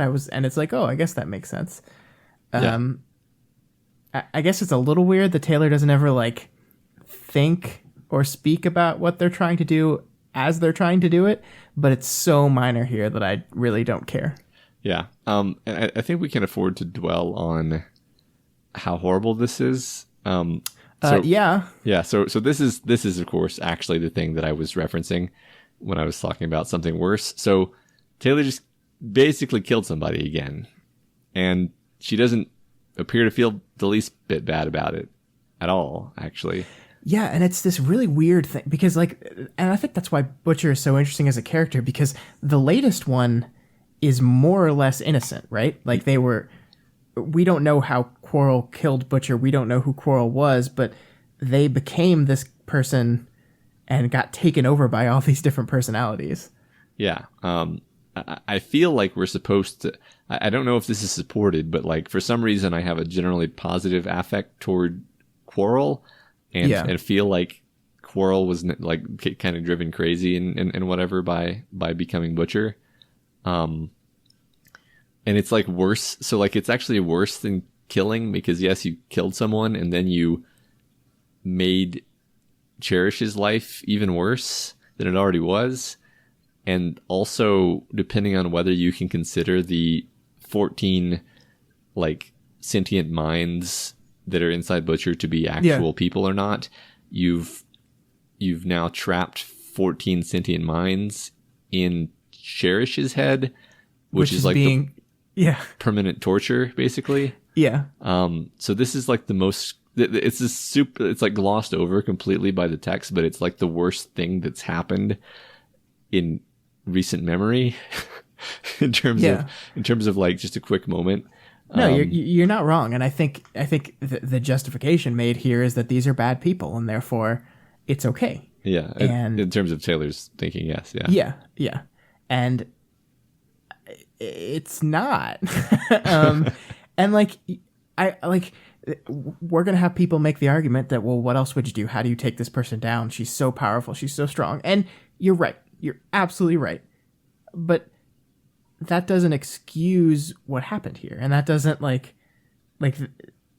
this was a horrible thing. This was awful. And it matters that it was awful. And it matters that once again, we're seeing Taylor, has an end goal, has a new Dinah, and now she's justifying certain behaviors.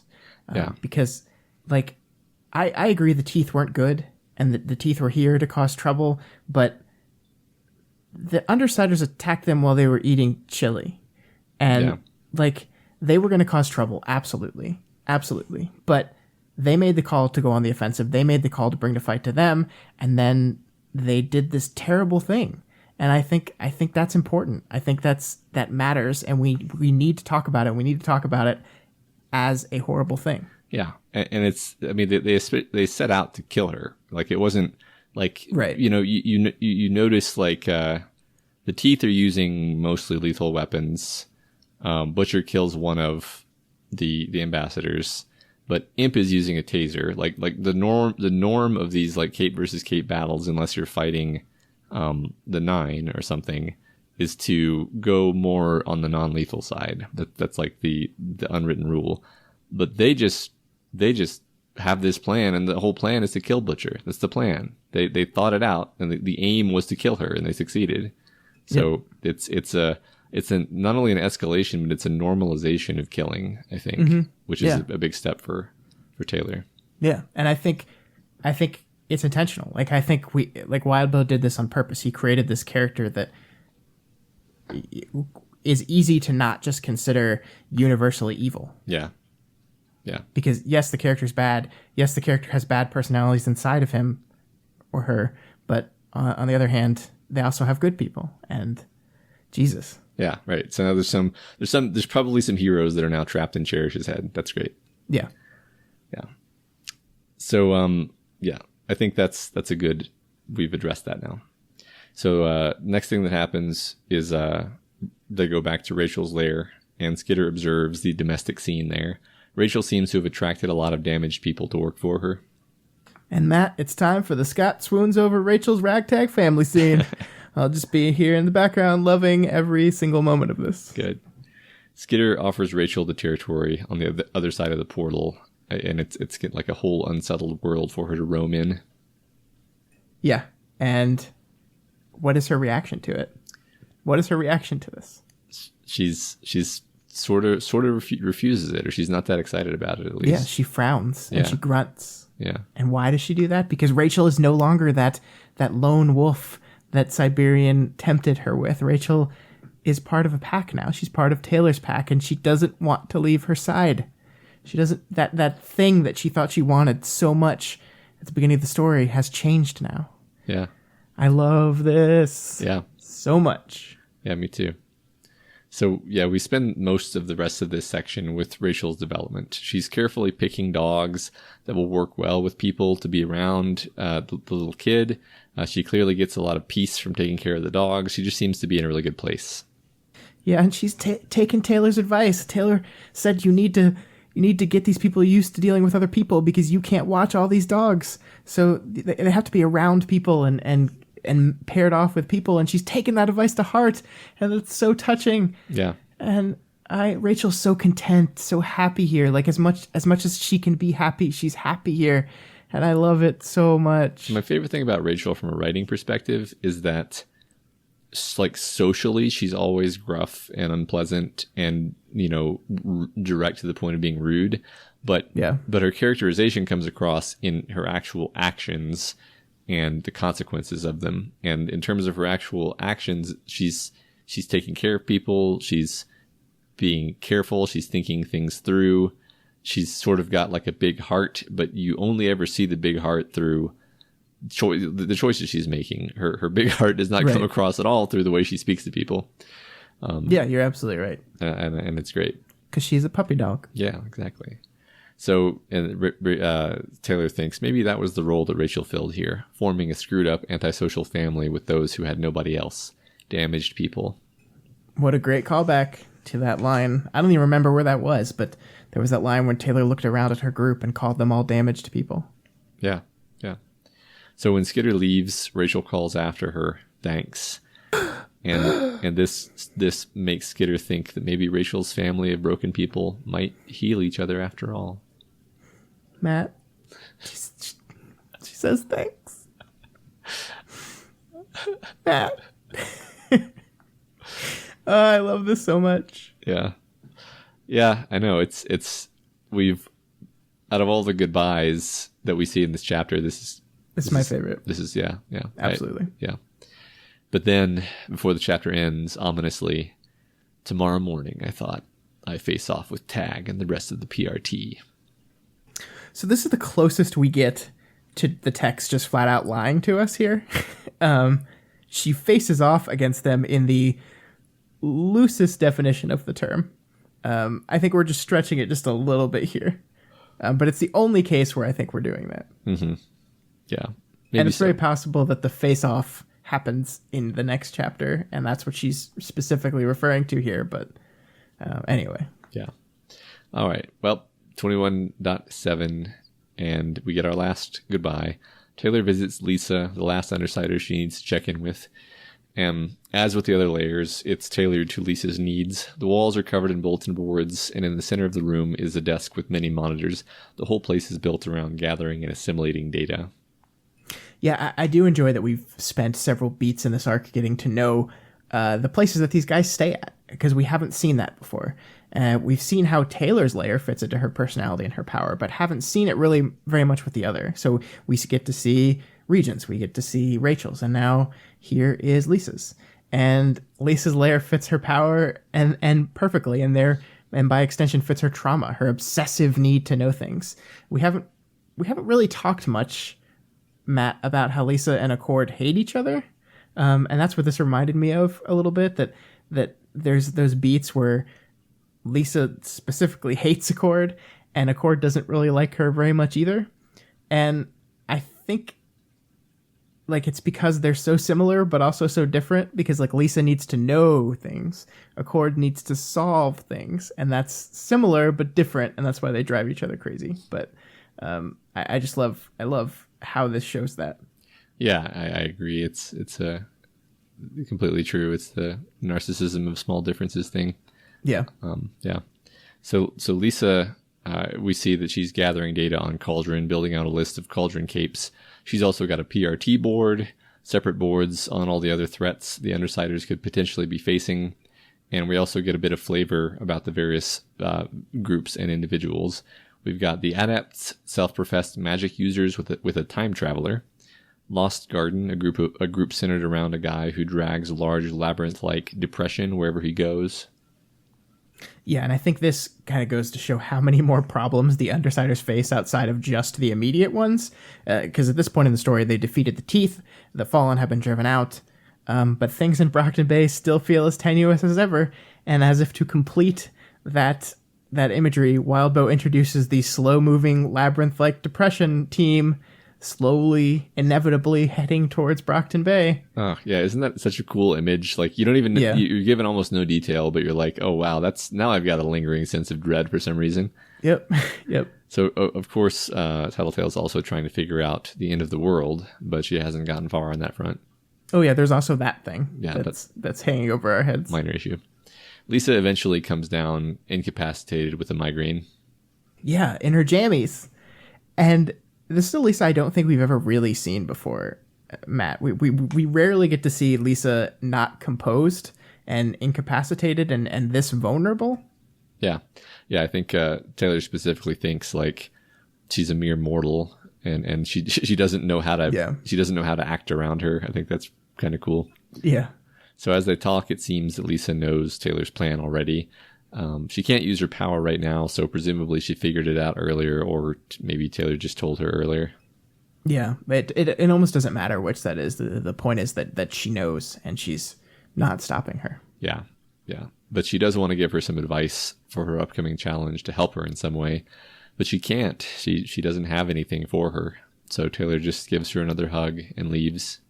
Yeah, I really, really like this moment, and I think the brilliant stroke of it is that we make Lisa that incapacitated person.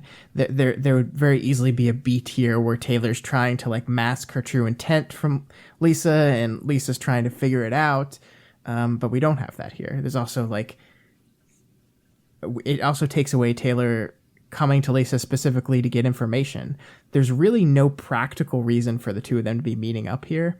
Like, out of all the goodbyes we've seen, this feels like just a goodbye and just two friends hanging out one last time.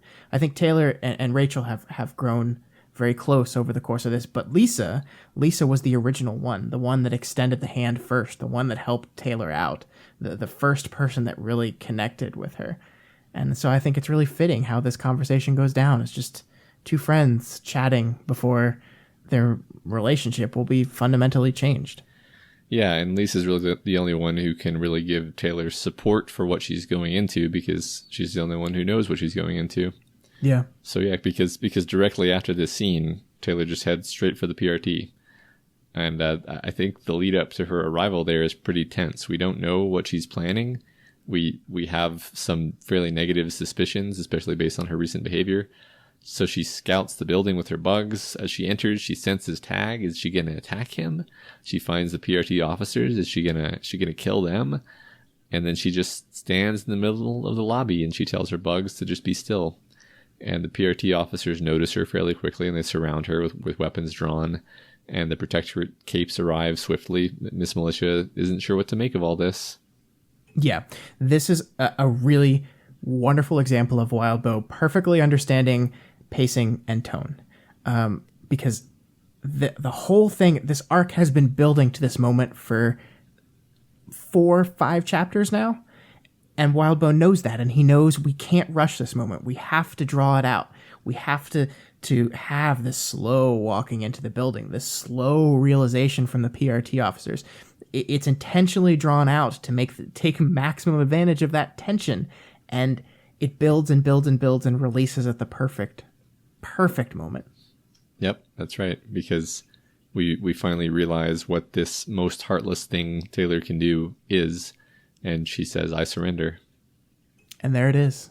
There it is. Mm-hmm. And Matt, in my notes, I've written a full page, almost a page and a half, on Taylor's departure by itself. This is just my writing. This isn't the stuff I embellish as we talk and the stuff you respond to. So I think we're going to try to go through this fast because, as usual, we are going late on time. But one of the things I wanted to get into here was cliffhangers. And I wanted to use this as an opportunity to talk about the difference between a cliffhanger and what I've heard called a game changer. So a cliffhanger is a deliberate cutting off of a story beat before it has reached its narrative conclusion. So it's kind of a manipulation tactic that is used to keep readers or watchers or whatever to come back next week. That's not to say that there's not a place for it narratively. It's just kind of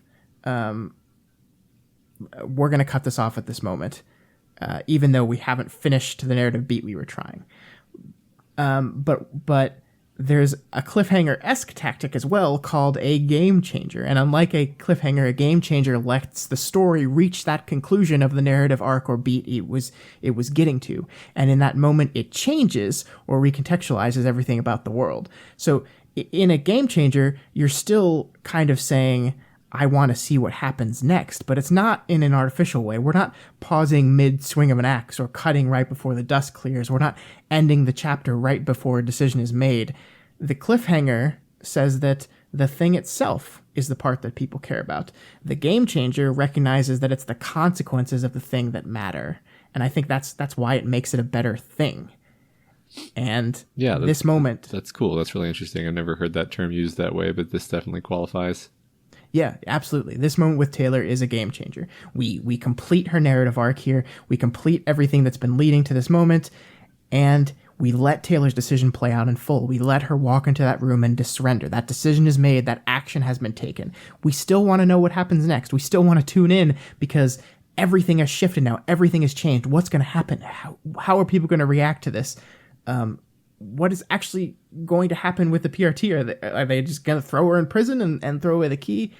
There is this overwhelming sense of possible next steps, and it is a game changer. It is not a cliffhanger, and that's why it's awesome. Cool. Yeah, I'm enjoying your explanation because I have little to add other than that I agree that this is more than just like. It's more than just an artificial creation of tension of like, oh no, what's going to happen next? It's like, no, this is the culmination of this arc. This is not just cheap manipulation of tension. Absolutely. Okay, so now the second thing I wanted to talk about here, Matt. All right. This is going to be difficult. I'm going to need your support. All right, you got it. So on the one hand, it would be easy for me to sit here and talk about how happy I am that Taylor has turned herself in. It's very easy to look at this on the surface and say Taylor has finally decided to stop this endless chain of escalation.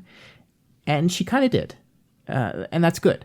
But I think if we look a little deeper here, I think we'll find that this isn't that complete turnaround you'd normally think we'd find in the story. And we kind of hinted that earlier in our discussion as well. I think this is Taylor doubling down again. I really do. And I think it's just her doubling down on a different thing. And in order to really parse this out, I think we need to look at what Taylor's train of thought was that led her to this moment. We have to recognize that through that speech with her mother's grave, she indicated the amount of guilt that she's feeling, that everything that she sacrificed and everything that she's done is for nothing.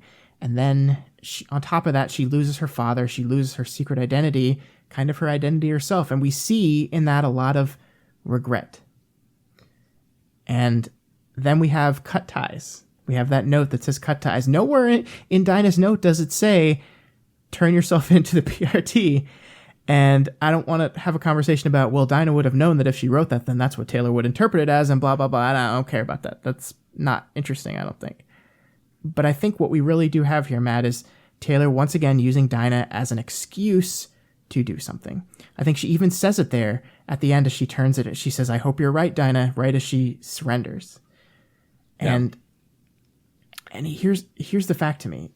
Taylor felt guilty, and Taylor wanted a fresh start. The scar on that Brockton Bay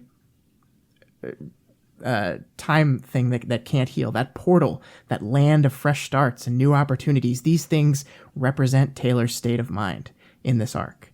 And she wants that fresh start. She wants that new opportunity. She wants that excuse to walk back from the things she's done. And Dinah's notes in this moment afford her that opportunity. And now that she has nothing else left, she's going to take it. So I don't think this moment changes Taylor's propensity to justify and rationalize. We see it in this arc. We see it even though Taylor has decided to surrender in that moment. She's not going to stop being aggressive. She's not going to stop ripping people's eyeballs out as long as she feels they deserve it. Taylor wants a thing, and she's going to find justification for doing that thing. And I really think that's what this is. I really think that turning herself in here, she wanted to do it, and she found an excuse to do it. Yeah, I have practically nothing to add. I agree completely that this was essentially something that is at the core of this character, something that she wanted a reason to do but never would have done on her own. Yeah. So even though she resents the fact that she's been forced into it on some level, it's also still her decision to do it this way, as you say. Yeah, and I think that's part of the genius of this move to me, is that she's turned herself into the good guy. She's done the thing that I've kind of been hoping she was going to do for 20 arcs. But I don't feel good about it because it's not her changing. It's not, she didn't do it. She didn't come to the realization that I want to change. I want to be someone different. I don't want to be Skitter anymore. She didn't come to that realization. It's there. You can see it there. But the reason she's doing it is, well, Dinah wrote this note to me, so I feel like I have to do it. Yeah. And she's compartmentalizing still, and she's justifying, and she's rationalizing, and she's doing all the same things that she's always done. It's just this time it so happens to happen that thing is turning yourself in, surrendering. Yeah. Well, she just spent a whole arc making sure that all of her villain friends continued to be the most effective villains they could be. So right. It's clear that, like, whatever her level of contrition is, she hasn't changed her mind about that aspect of things. Absolutely. Yeah. So. And I think that's so cool. And that's so much more complicated than just Taylor decided to turn herself into the good guys. It's so much more than that. And I think that's what makes it great. And that it is both a change for her character and a continuation of her character flaws is brilliant writing. Yeah. Yeah, absolutely. It's we're still seeing, like, the blast wave from the previous arc propagating. Yeah. Okay, anything else to say about Taylor? We're going to get back to her in the subsequent interlude, actually, but yeah, I want to talk a little bit about the selfishness of this act, okay. Just a little bit, but I want to wait until we get to the Undersiders reeling. Yeah. Reeling from it. I think that'll fit in really well there. So first we take a little break from Taylor, and we just go look and see what the Number Man is doing. The number man sits in his office managing money on behalf of Cauldron. He's a philosophical fellow. Much of this chapter is his introspective ruminations on various concepts. Society is built on shared delusions, he seems to think, and he doesn't share those delusions. Yeah, and I particularly like when he's talking about the delusion of clothing. Because in this book, we've seen clothing as kind of a marker for Taylor's growth and change. We call out what she wears a lot, and we call out the changing nature of how she dresses herself, and it's kind of shorthand for how she's changing. And I think this contrasts directly with the fact that we can look at the clothes she's wearing when she turns herself in. It's again specifically called out to us. She's not dressed as Skitter, but it's also not an outfit we would have seen first arc Taylor go out in public with at the start of this chapter. This stuff is significant. But then we have the number man calling out this kind of inherent ridiculous of the importance of this stuff that we just called significance. And I think it does a great job of defining his character, of showing how he lives in this kind of state that's beyond the everyday, beyond the worries of the book proper. I just like how it immediately declares him as very, very different. Yeah, right, because he has values. It's not like he doesn't think that some things matter. It's just that he thinks that most of the things people are concerned with don't. Yeah, and I just love, like, clothing and fashion are such important things in this book. Wildbow calls them out so many times. So for him to call that inherently silly, it's just delicious to me. Yeah, and not only does he call it that, but he looks like a bookish middle-aged man. He dresses, in a suit, as far as we know. Though his thoughts tell us that he wasn't always this bland. His window in his office looks out a portal to a different Earth, which is such a cool touch. And it's showing here that Cauldron uses these incredibly useful portals for nothing more than aesthetics here. Yeah, there's a lot of world building that goes on in this chapter, but a lot of that world building also feels just like an opportunity to show Cauldron flexing its muscles a little bit, like how powerful they are, how scary they are, how much stuff they have access to that none of our other characters do. Yep, I agree. So through his computers, he undermines groups that harm Cauldron's interests and subtly supports those that are in line with them. He steals funds and drops extra funds where they shouldn't be, and he freezes accounts. Yeah, I think that reinforces what we just said. There's more muscle flexing. Look how easy this is for them to do. Yeah. Look how infinitely powerful they seem to be. Yeah. But then his work is interrupted. The door chime beeps, and when the door opens, there's nobody there. Still, he talks to whoever or whatever it is. And then this invisible spirit guides him through the building. Oh, great. On top of everything, Cauldron also has ghosts. That's really great. So he passes through the complex, passes by the cells populated by test subjects. The cells have no bars, no force fields. It's purely fear that keeps the subjects in place. Who does that remind you of? Yeah. But yeah, it's part of this confidence that exudes from the number man himself and Cauldron in general. They have power and they know it. And perhaps that will be their weakness in the end, this unending confidence. Mm-hmm. So as he moves through here, he notes a few of the key parahumans that Cauldron relies on. Doormaker, a few others. Yeah, there's a kid with clairvoyance that's burnt his eyes out, and a big fat slug-looking dude. I think they say specifically that the clairvoyant boy helps them find new worlds, which is really cool and explains how they're able to locate people on different worlds and make sure that it's safe to go there and get them. No indication of what the fat dude does, though, but considering he has no limbs, I'm guessing it's some sort of mental power as well. Cool. So the spirit informs the number man that the trouble is on the fourth floor, the floor housing the interesting capes. Interesting. And here we get, I like this description of how all this works. So he's thinking, in typical cases, the agent seemed to momentarily reach out to search the entire world, many worlds, for reference material, to seize on the subject's conception of a bird or conception of movement, to build up an understanding of things that didn't exist in the agent's realm of experience. And in cases of a deviation scenario, The agent noted the physical stress and searched the subject's frame of reference for something, anything, that might reinforce what it saw as the damaged host. For 93% of the unfortunates who were so afflicted, the agent drew from plant and animal life, from physical objects, materials, and designs in the subject's immediate vicinity. So this is pretty interesting because it explains like how powers are sort of cobbled together from elements that the agents grasp onto, and it also explains how this process can result in case 63 specifically.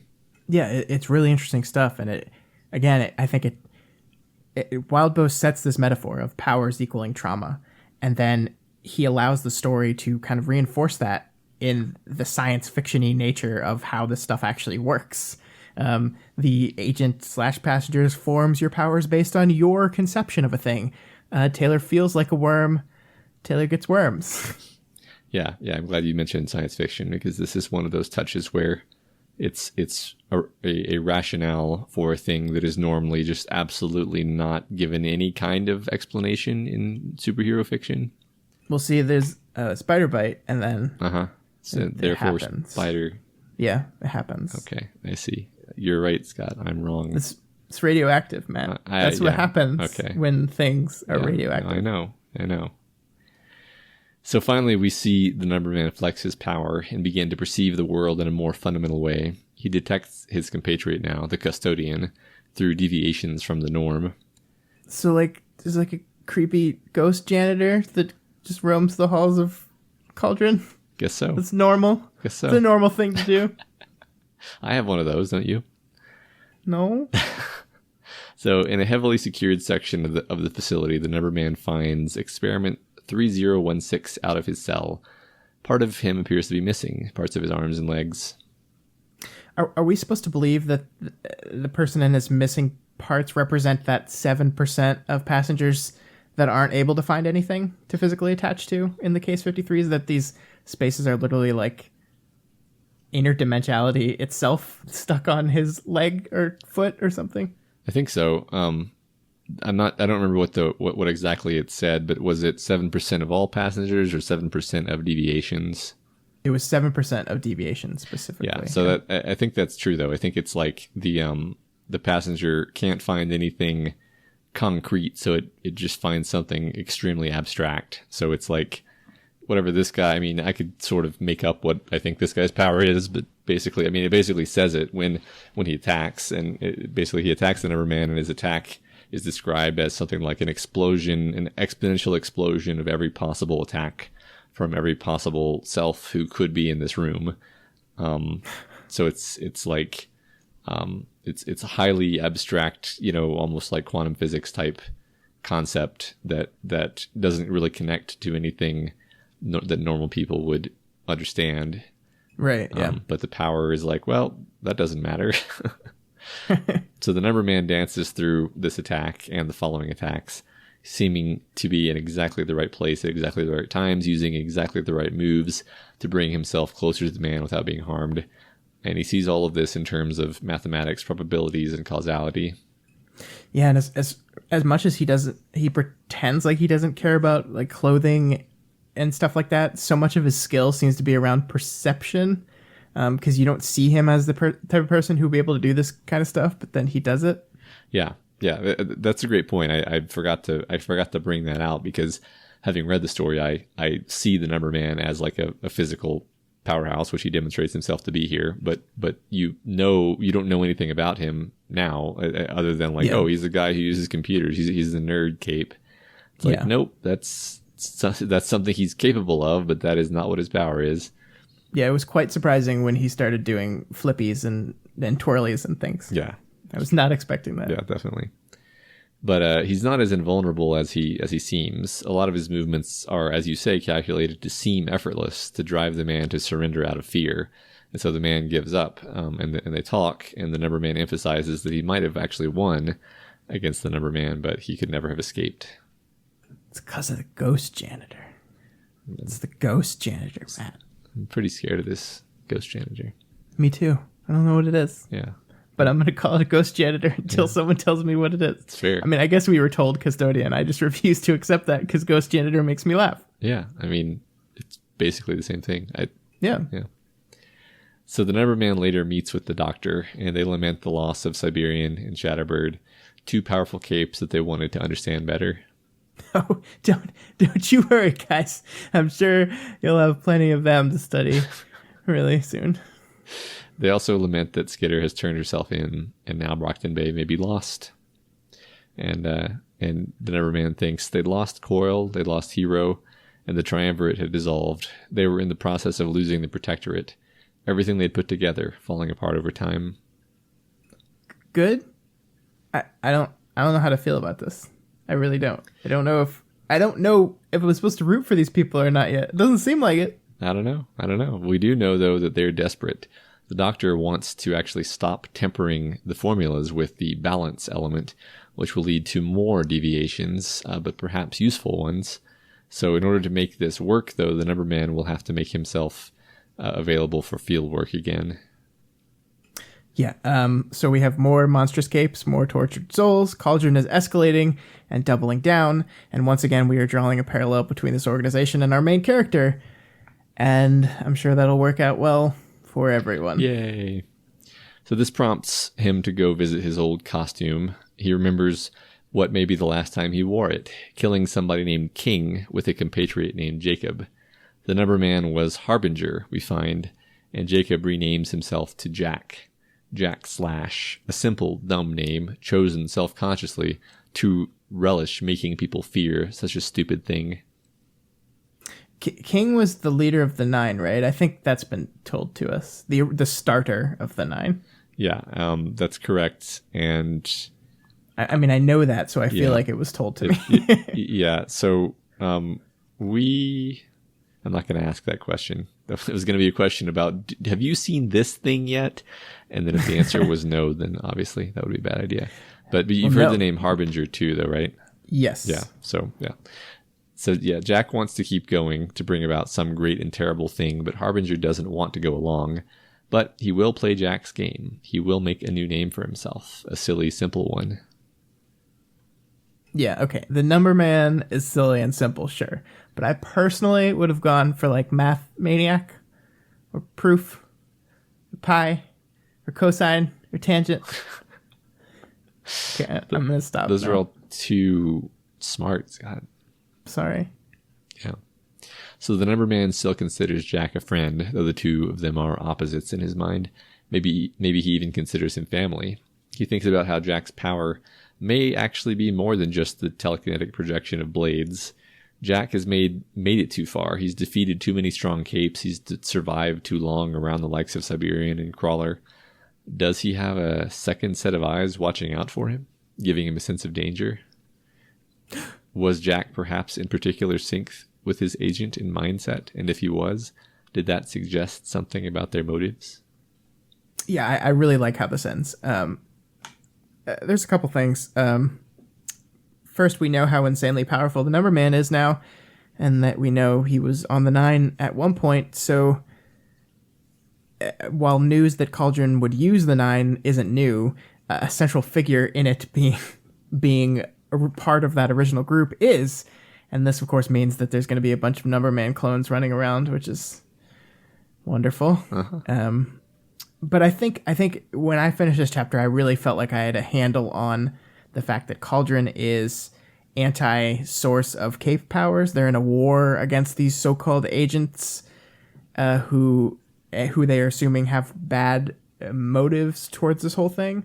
And I think this could go in a lot of interesting places because, like I've said so many times before, we're continually drawing a parallel between Taylor and this organization, and I think it just would be thematically and narratively interesting if Cauldron is an organization that, just like Taylor, is doing the wrong things, but for the right reasons. And it seems like we're steering more and more towards that each little new bit of information we learn about them. So I enjoy these chapters. They're very high world building. They get into little of the sci-fi stuff that you enjoy more than I do, but I still like them. Cool. All right. So now we're getting back with the Undersiders in 21.y with Parian. So Saba notes that the people in her territory don't fear and respect her the way they do Skitter. She reflects on her background. A boy in her engineering classes wouldn't take no for an answer and spread rumors about her when she rejected him. On top of this constant social stress and isolation, her father has a heart attack and she triggers. Nice guys, Matt. Nice guys are the worst. I know. If you ask a girl out and she says no, you say okay, and then you stop it. Yep. And I think we've like Wildbow's explored this nice guy thing in multiple characters. Like we had a little bit of it in Kraus, we had a little bit of it in Greg, and here's another one. And I love this because suddenly we understand why Parian was so reticent with Flechette, why she's reticent with everyone. She's terrified of trusting people. She's terrified of feeling at all subservient to anyone ever. Yeah, you could almost say it's her trauma. Almost, yeah. As if.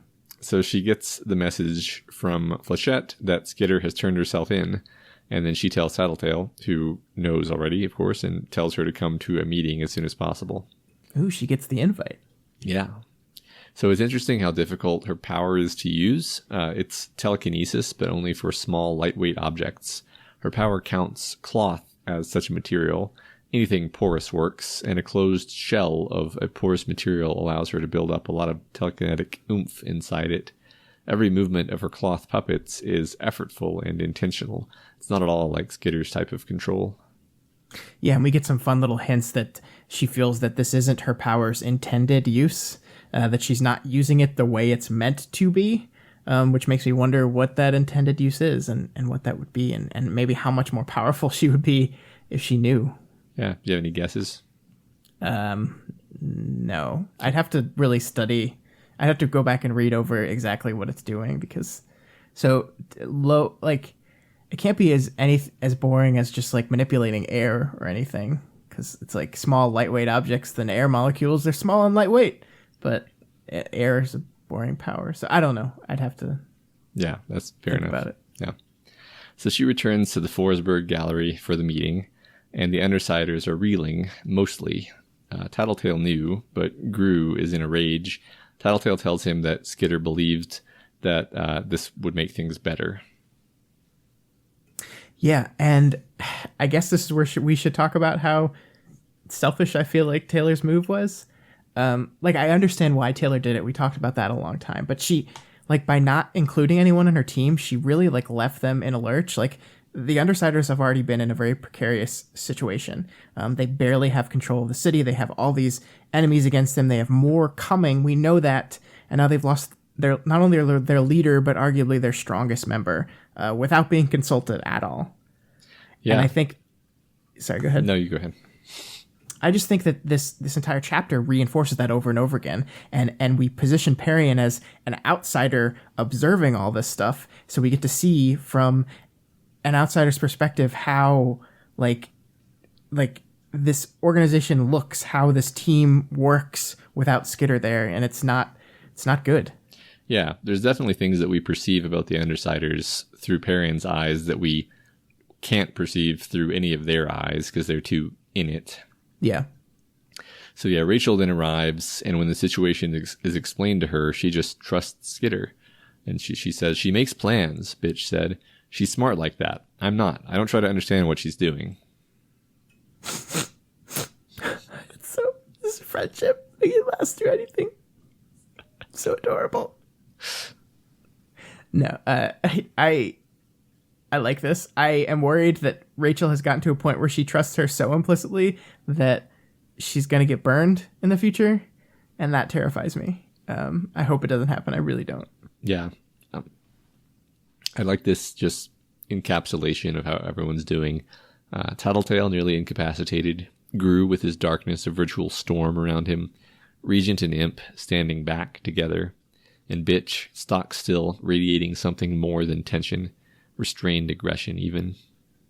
Yeah, and this ties into what we were talking about before, that we're seeing through Parian eyes the people that now run Brockton Bay. Here they are. These are them, and they've lost Taylor, and they are responsible for everything now. And it's like, holy shit.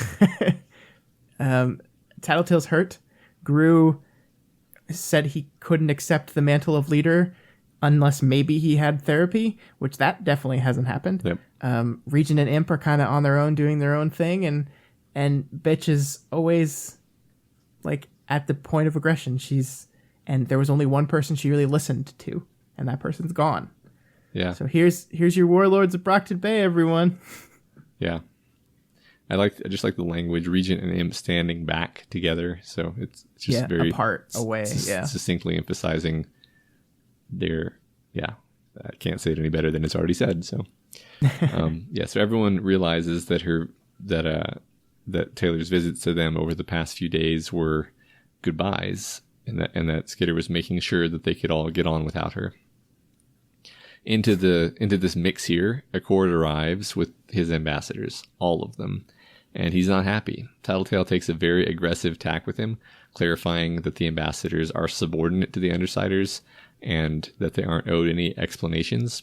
And she's intentionally rude and antagonistic, and I'm so glad that we got a glimpse inside his head before, because it lets us imagine how every second of this encounter is a Herculean effort of not snapping and ordering his people to attack. Right, yeah. And you're absolutely right, and that's where the interludes come in and are so brilliant, because we get to see this thing and we know it, even though we don't have to be told it. Yeah. So despite this, though, she does make an offer that she'll genuinely consider Accord's proposals for Brockton Bay, though she doesn't offer anything concrete. And he accepts this. Yeah, and it feels like everyone kind of took a note from Taylor here a little bit, that they go on the offensive immediately. They're aggressive. They attack, at least verbally. And it works for them. Yeah. Although Accord does say, I appreciate your willingness to meet in light of your condition. That said, it would be best if we did not interact further. I'd rather not terminate our alliance by being forced to murder you. It wouldn't be polite to say how many times I came close just tonight.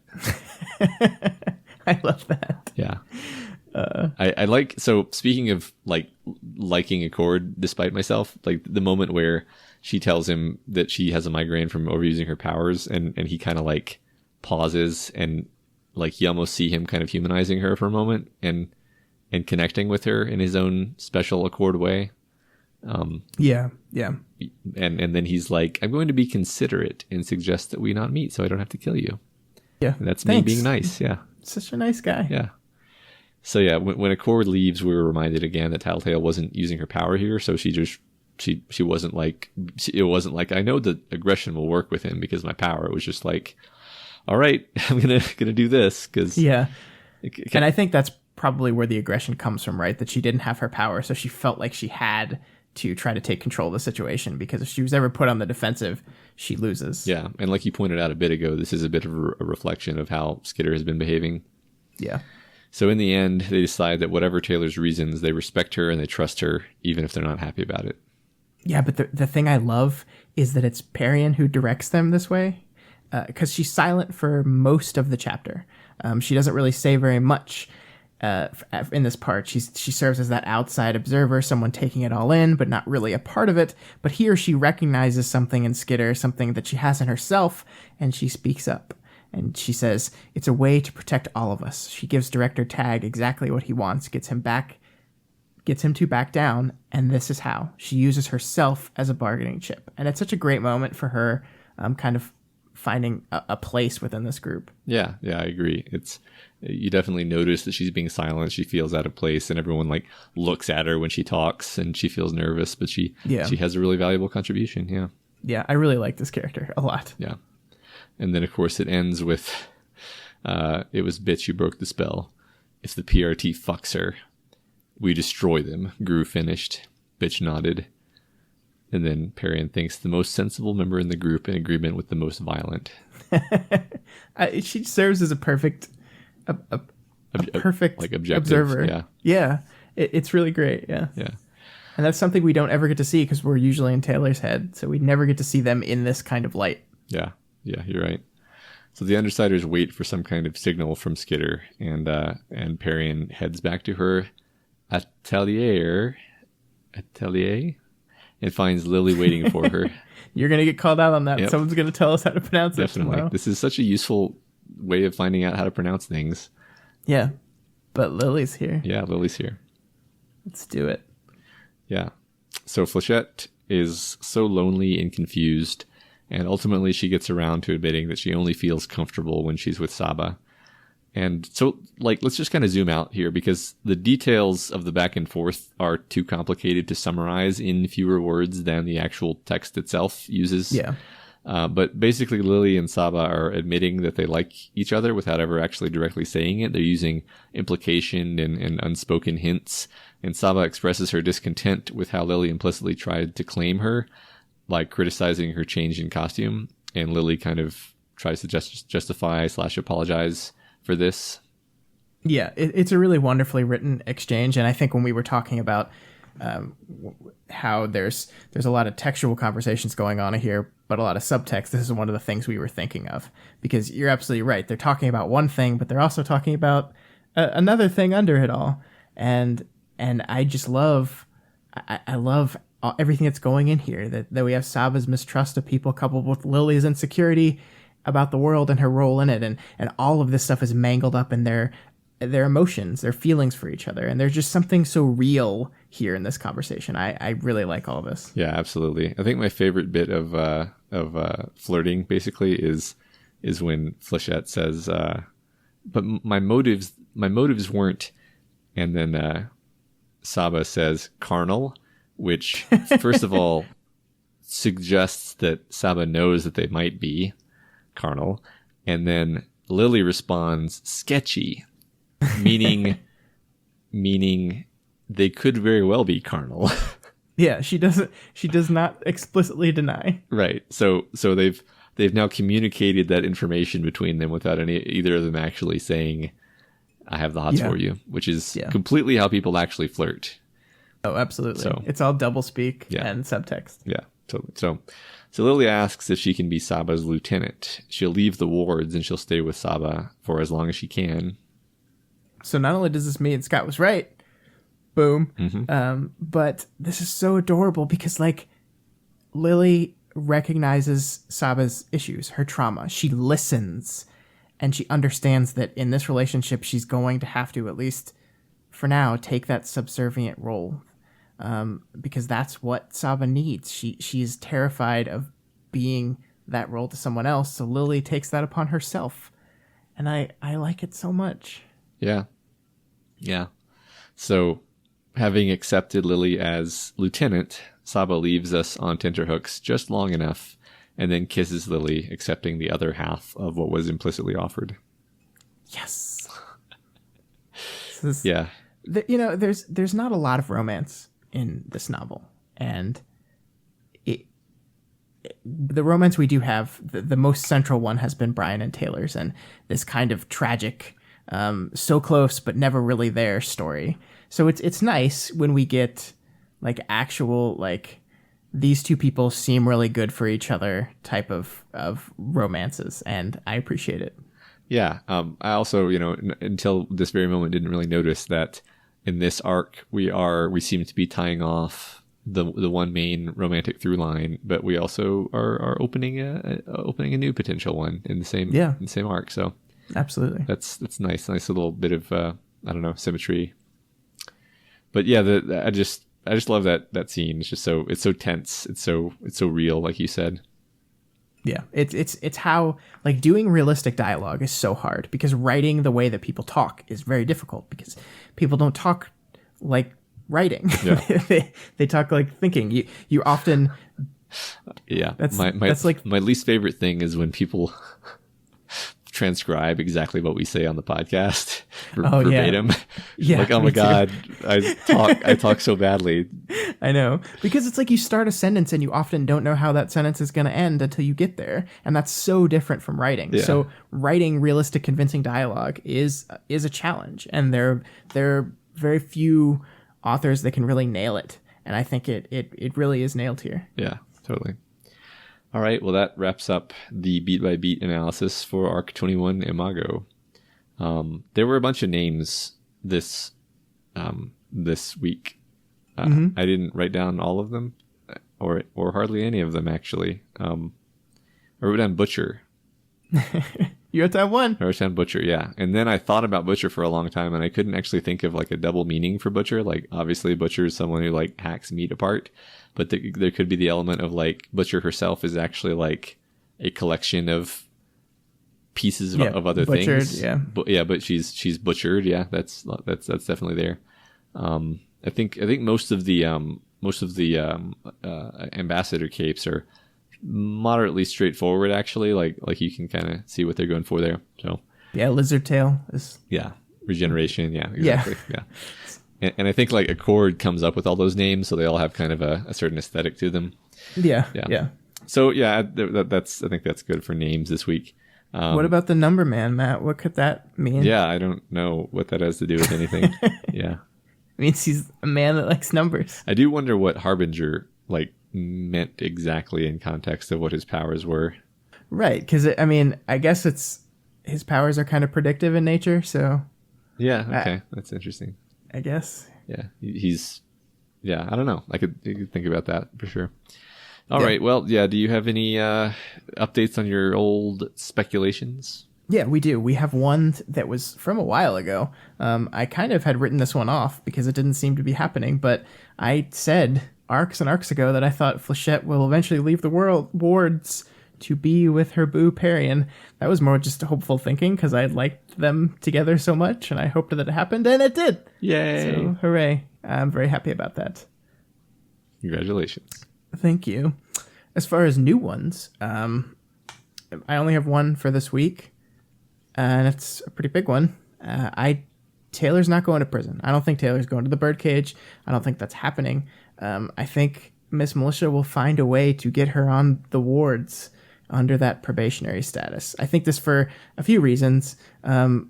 She looks at Miss Militia specifically when she surrenders. It's like she looks her in the eyes, and I think Militia's going to have her back. And then also there's just too much narrative deliciousness between Taylor as wards encountering Undersiders in City that I can't wait for that to happen and see how people react to it. I don't think Gru's going to react to that too well, methinks, but we'll see. Cool. All right. Well, that will wrap up our coverage of Arc 21 Imago. I hope everyone enjoyed our discussion and hearing Scott's reactions. As always, we appreciate your feedback, and we're always trying to improve, so let us know if you have any advice, questions, or thoughts on this week's episode. Yes, you can reach us via email at gotwormpod@gmail.com or on Twitter at gotwormpod. You can also follow me personally on Twitter at scottdl85, and Matt's is at moredinamail. And I said it right. Yeah, aced it. If you're not already subscribed to We've Got Worm, we strongly recommend you do so and never miss an episode. You can find us on iTunes, Stitcher, YouTube, Google Play, and pretty much anywhere else in the world that you can listen to podcasts. And as always, you can find this, all the other podcasts we do, and all of our writing, essays, film, and TV criticism, and more at dailyplanetfilms.com. This week, I am gone at Fantastic Fest, so hopefully by the time you're listening to this, you've seen at very minimum, my daily recaps of that excellent film festival on the main page. I don't know what will have been released on the Daily Planet podcast because I'm leaving that up to you and Michael, Matt. You and Michael, Matt. So maybe something, maybe nothing. I don't know. Oh, we've got something special planned for everybody. I think you're lying. You'll all see. I don't know if I like this. Anyway, also, we have a new episode of So-Called Writers tomorrow, right? That's right. Yeah. I think we're going to have a guest this week. Well, no, because that was last week. We're going to have a guest last week. The one you listened to last week, that was the one that had the guest. That's right. How's the one this week going to go? Is it going to be great? It's going to be great. I don't know what the words are yet. It's going to be great, though. If I had to guess, I would say it's the finest thing you two have ever written in 30 minutes or less. Probably. All right. Yeah, so that's right, Scott. If you like any of these shows that we just mentioned and you want to support them, we have a Patreon page, patreon.com/dailyplanetfilms. If you like what we do here and you want to help make sure we keep doing more, consider donating $1 a month or whatever else you can afford. Special thanks this week to new Planeteer at the $1 level, Roman, and new Kryptonian at the $20 level, Philip. Matt, so now we have 5 people at the $20 level or above, so I guess we need to actually schedule that Q&A. Yep, that seems necessary. So that's going to happen sometime at the end of the month once I'm back from Fantastic Fest, so be on the lookout on our Twitter for notification of that. We'll also send that out in a Patreon message, so you should get an email. All right, looking forward to that. Also, speaking of Patreon, make sure you stop by Wildblow's page and toss some money there because he's the guy that makes this whole thing possible. But if you can't spare any extra cash at this moment, that is totally fine. You could, lead a board meeting at work talking about the importance of ruling through fear and put us in your PowerPoint presentation. That'd be a thing that you could do. Mm-hmm. Or you could just head on over to iTunes and rate and review us this week's Spotlight review, because we did get a new one. Thank you very much, Aaron, who gives us 5 stars and says, like falling in love all over again. This podcast led me to reread Worm with more focus than ever before.